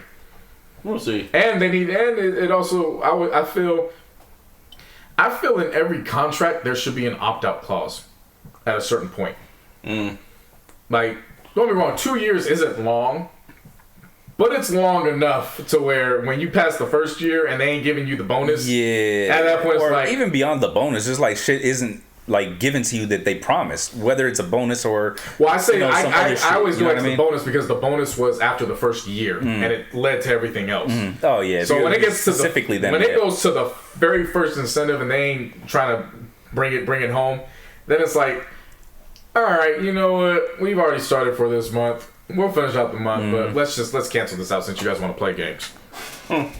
Well, there's more information coming out about that damn meeting. Shams tweeted out, Miami's Udonis Haslem, that's the one you read? Yeah, spoke and essentially told everyone in the room that without the Lakers and Clippers, how will the season continue? And LeBron walked out, the rest of the Lakers and Clippers exited right behind him. Yep. Shit. Oh, man, this documentary gonna be fire! Somebody have a fucking movie. Somebody remember the Titans or some shit.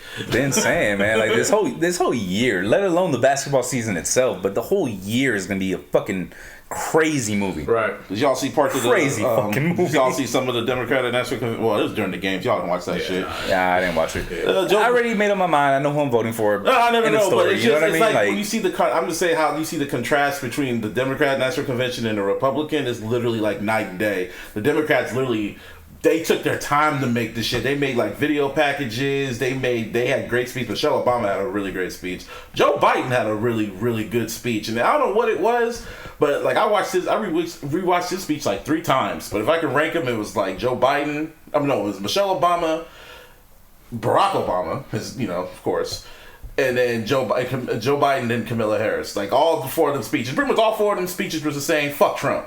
It was pretty much like Edgar said flat out, he should have had me. And then it just flat out just say, and now a message from Edgar. And Edgar just walks out, stares at the camera slowly zooms in. No, camera just slowly zooms in and he says, fuck Trump. And just walks off. And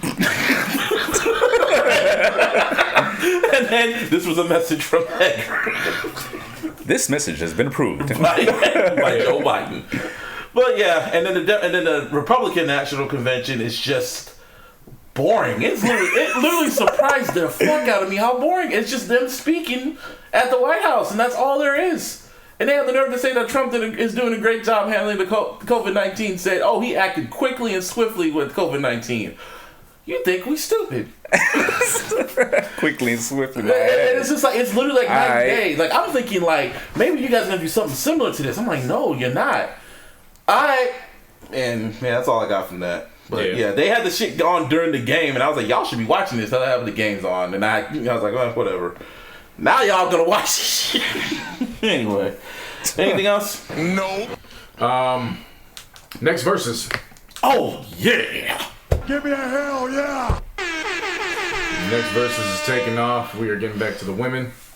I don't know about you guys, but I am not expecting the same energy as Erykah Badu and Jill Scott. Oh no, this is gonna be ego driven. It is Brandy versus Monica, or if you are Monica, it is Monica versus Brandy. They call Hood. What are they calling her? I saw on Twitter. Hood-Onica? I don't know what the fuck they call her. Hood-Onica? Hood-Onica? What because the fuck? I don't know, because she's from the hood.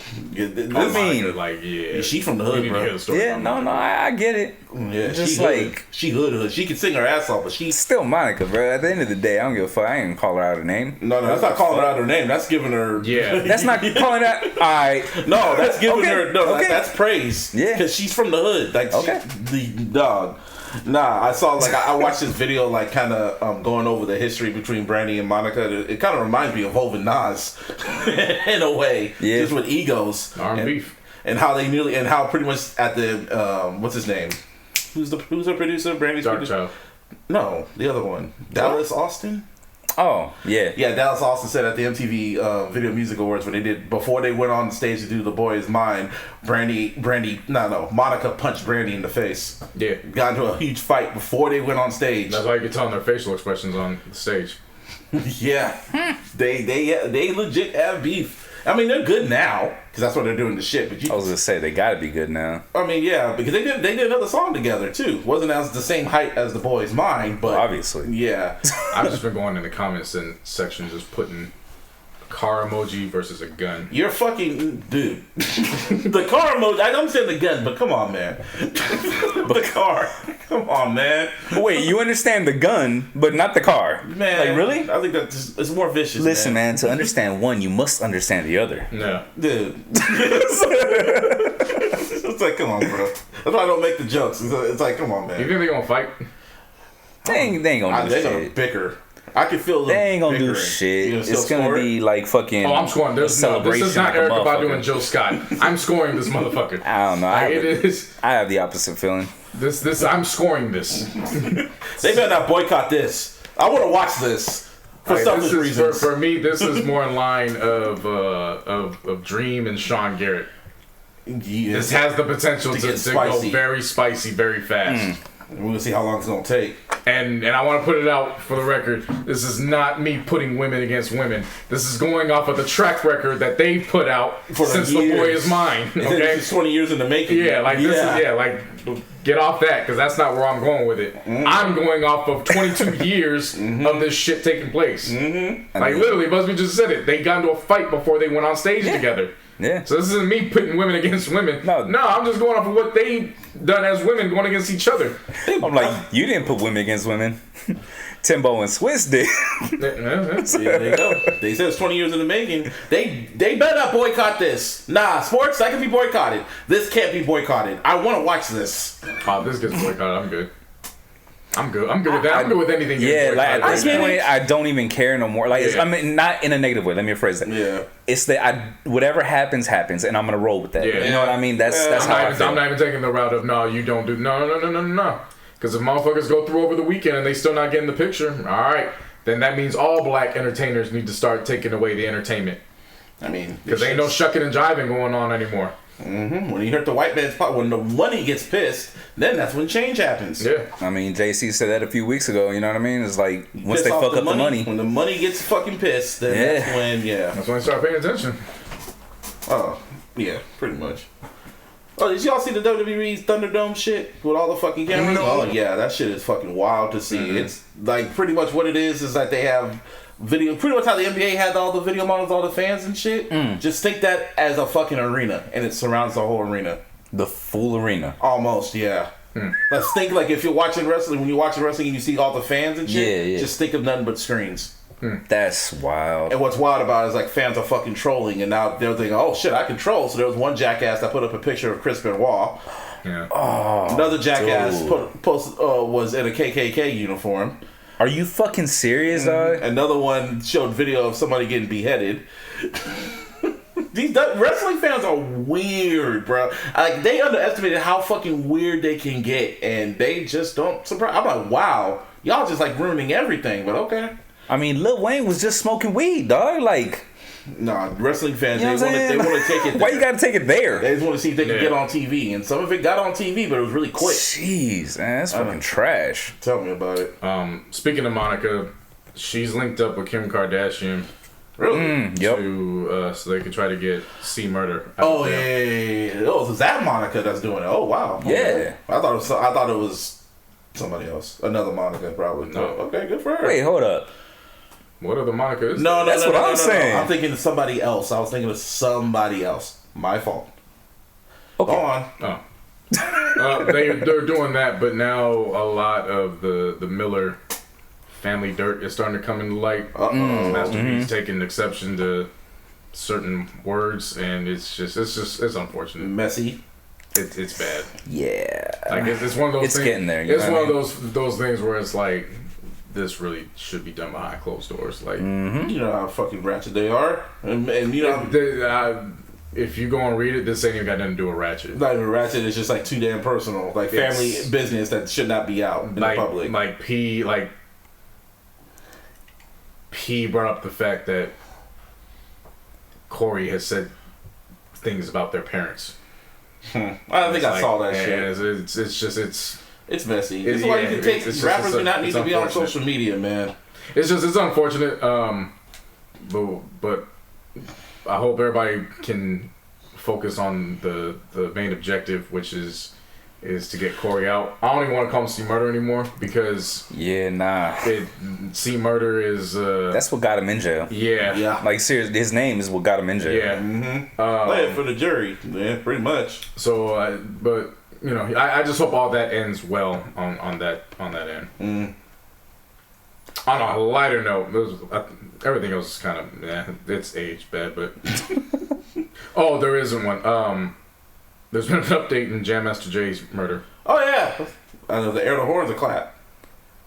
I'm just not gonna press anything. I don't know how to react to all this shit. Because they finally arrested. They arrested. Oh yeah, I mean, well, we can air the horns on that part of it. I was gonna get to the other part that just it wouldn't have sounded good after the hand clap. What's the other one? Which is one of the murders was basically using a fucking shrine of Jam Master Jay on his Instagram for all these years.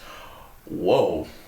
And was like, this is like, I went to visit your mural, like to get inspiration, this and that. Wow. Yeah, and he That's was the one. Stan shit. And again, this is all alleged. Allegedly, when this crime took place, the one that was on Instagram was only 18 at the time of this.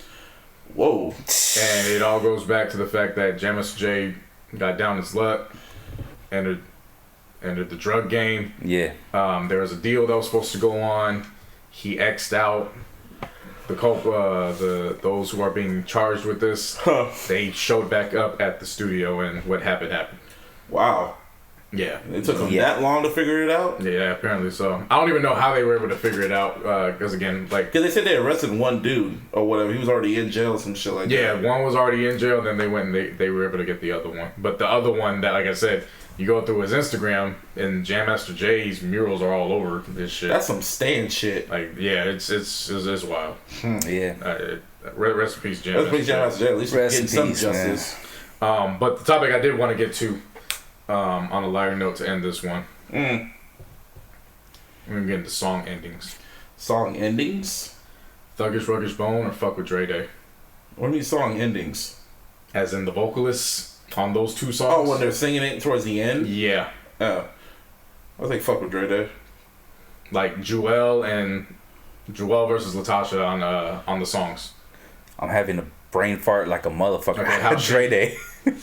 When Joel came out and that's okay, yeah. But not just that, those last parts. I'm talking about like the last minutes of those songs. Yeah. Okay. Yeah. It's tough, man. It's rough. I'll pick Fuck with Dre Day. I go Bone Thugs. Yeah, I gotta go with Thuggish Ruggish Bone. Yeah, that shit's just iconic. That's like the great, a great ending. Yeah. Like, not that the other one ain't, but that shit, I don't know, it just hit different. Right. And I've heard Joelle go on other records to do and it's not to diminish. I just became accustomed to it. Remember, she did the same thing on Run the Streets for Pac on the second too. She did that. So I factored that in. Latasha or Tatasha, I forgot how she pronounces her name. There's no fault. I'm not calling anybody out. I just haven't heard anything from her since. Yeah. But that last impact was like, no, that stands out. That's just as I probably know her part. I probably know her part than some of the verses. Shit. Yeah, you know what I'm saying? Well, that's all I had. Well, one other final note. Rest in peace to Aaliyah. I mean, how many years? Like 19 years since she died? Ish?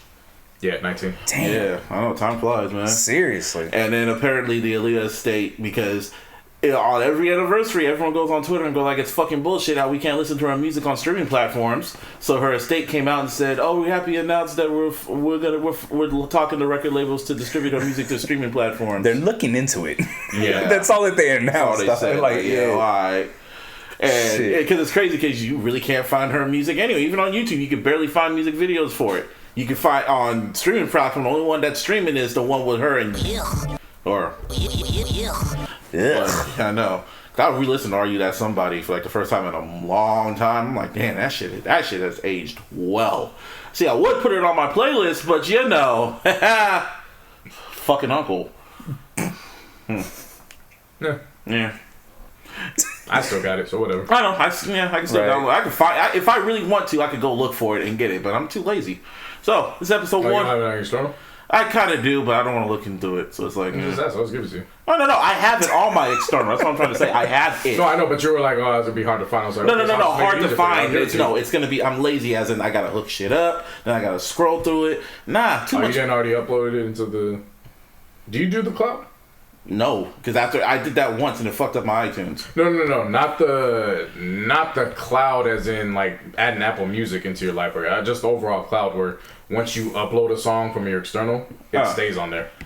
Oh nah, I have like a big external. I have like an external that I just like hook up and just put my shit in. Oh, okay. Have that I type just of run shit. through. I run through the cloud, but I run everything through my external. I put it in. It updates on the cloud, and then I just remove the actual download from the computer. Yeah. But once it's in the cloud, it's in the cloud. It Yeah, stays. but yeah, pretty much, yeah. So there's only what, 3 albums for Aaliyah? Maybe a greatest hits or a playlist.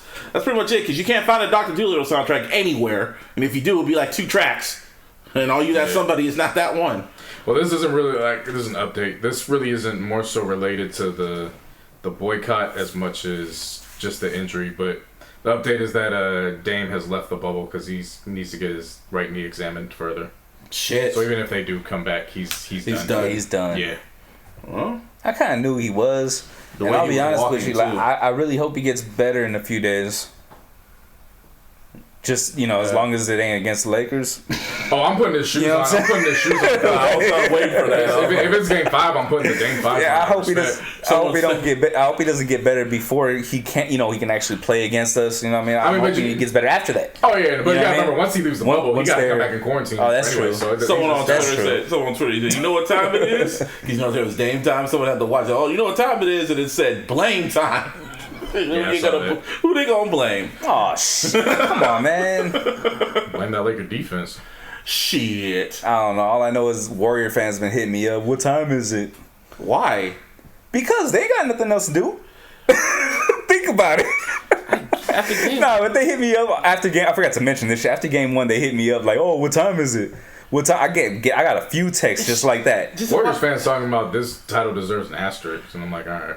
Yeah, okay. If let's say it doesn't happen or whatever, or somebody else wins Where and do you shit. see these fans? Oh, Bro, come on now. I told you I get it out my text. I ain't Oh, these ain't fucking- randoms. These are people Yeah. who are friends. I don't fucking look for these people. I get it out of text. why? Because they are the Warriors fans that we tell you about, not That's the just- people that you don't know.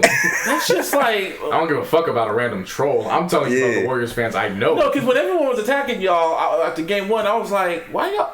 Like, it wasn't just you. It was like almost the entire timeline was going after the Lakers and LeBron. I was like, Fam, Prince tweeted out that when he contacted that's Prince Soul. Yeah. Shout out to him. Prince pointed out that when he contacted his mom to talk, the first thing out her mouth was, "Did the Lakers lose?" This shit with Warriors fans is real. Like they're I trying ain't to tell bullshitting, you. bruh. I'm not We're bullshitting. trying to It tell turns you. out- I know you say it because I saw when it was going on with the Warriors when they were winning, and then when they'll lose a certain game, everyone was My coming boy to Brandon woodwork. took a picture of the damn the Larry O'Brien trophy and put an asterisk on the trophy. like, it's fun. Don't get me wrong, it's funny. But I've been telling him straight up. I was like, I don't give a fuck if Adam Silver invited 4 teams from the YMCA. The Lakers win. I'm talking shit, and you're gonna have to deal with it. Period. Boycott or not. Fuck. For We real. don't talk about shit. This is how I responded after game 4. What time? Okay. Basically, time's up. Yeah. 190. This is 196, right? Yep. Yeah, this is episode 196 of the iLLogical Sense podcast. You can always follow me on the Twitter. Shout out to Mr. Fab. You can follow me at Mr. Busby4 lowercase 08. You can follow us on Twitter at iLLogicalSP. You can follow us on the Instagram at the iLLogical Sense, and of course on the Facebook, Austin. Give me a hell yeah! And on all social media, JC. No, honey. I'm not. I think it's safe to say that I'm back in May-June mode. So I'm very testy right now. So well, obviously, don't test it. Like I'm just there. If basketball resumes, we're gonna talk basketball. But if you want to take it the other way, it's likely gonna result bad. And by bad, I mean I'm not even gonna give it a response. You just gonna end up probably seeing a block. I'm there now. I mean, I'm people there. are wondering. I've seen people today voice their opinions in numerous tweets about the boycott, but when I go on their profile, there's not one mention of what occurred to Jacob Blake at all. So it's like, all right, this is where your values are at. Cool. Thank you for letting it be known. Block. I'm not playing with people anymore. Like I'm there. You gotta do the combo, the mute and block. No, I don't do mutes. It's mute and block. It's either or. And when I say either or, I'm just going to the most extreme. Period. I'm there. But on a positive note, you can get the monthly iLLogical Sense podcast update, which would be available on playlist on Friday, not album. I mean, it's basically an album. Yeah.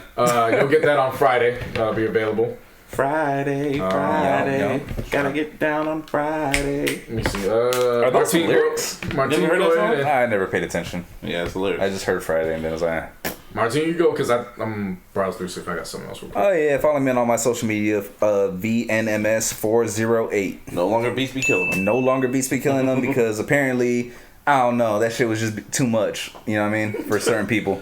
And you can search Venomous on all your digital streaming platforms and search my music, stream that shit. That'd be great. Also, Venomous spelled VNMS. Who would have fucking thought? Yeah. Yeah, baby. Boo this man! You can boo, but you left to see. Don't give me a pocket. Don't boo if you gonna give me a pocket, because that's exactly how the song went. It got quiet, and then, baby, we out this did bitch. it again. See, you can't get mad at me. Y'all motherfuckers not talking. We out this bitch. Late bitches, baby.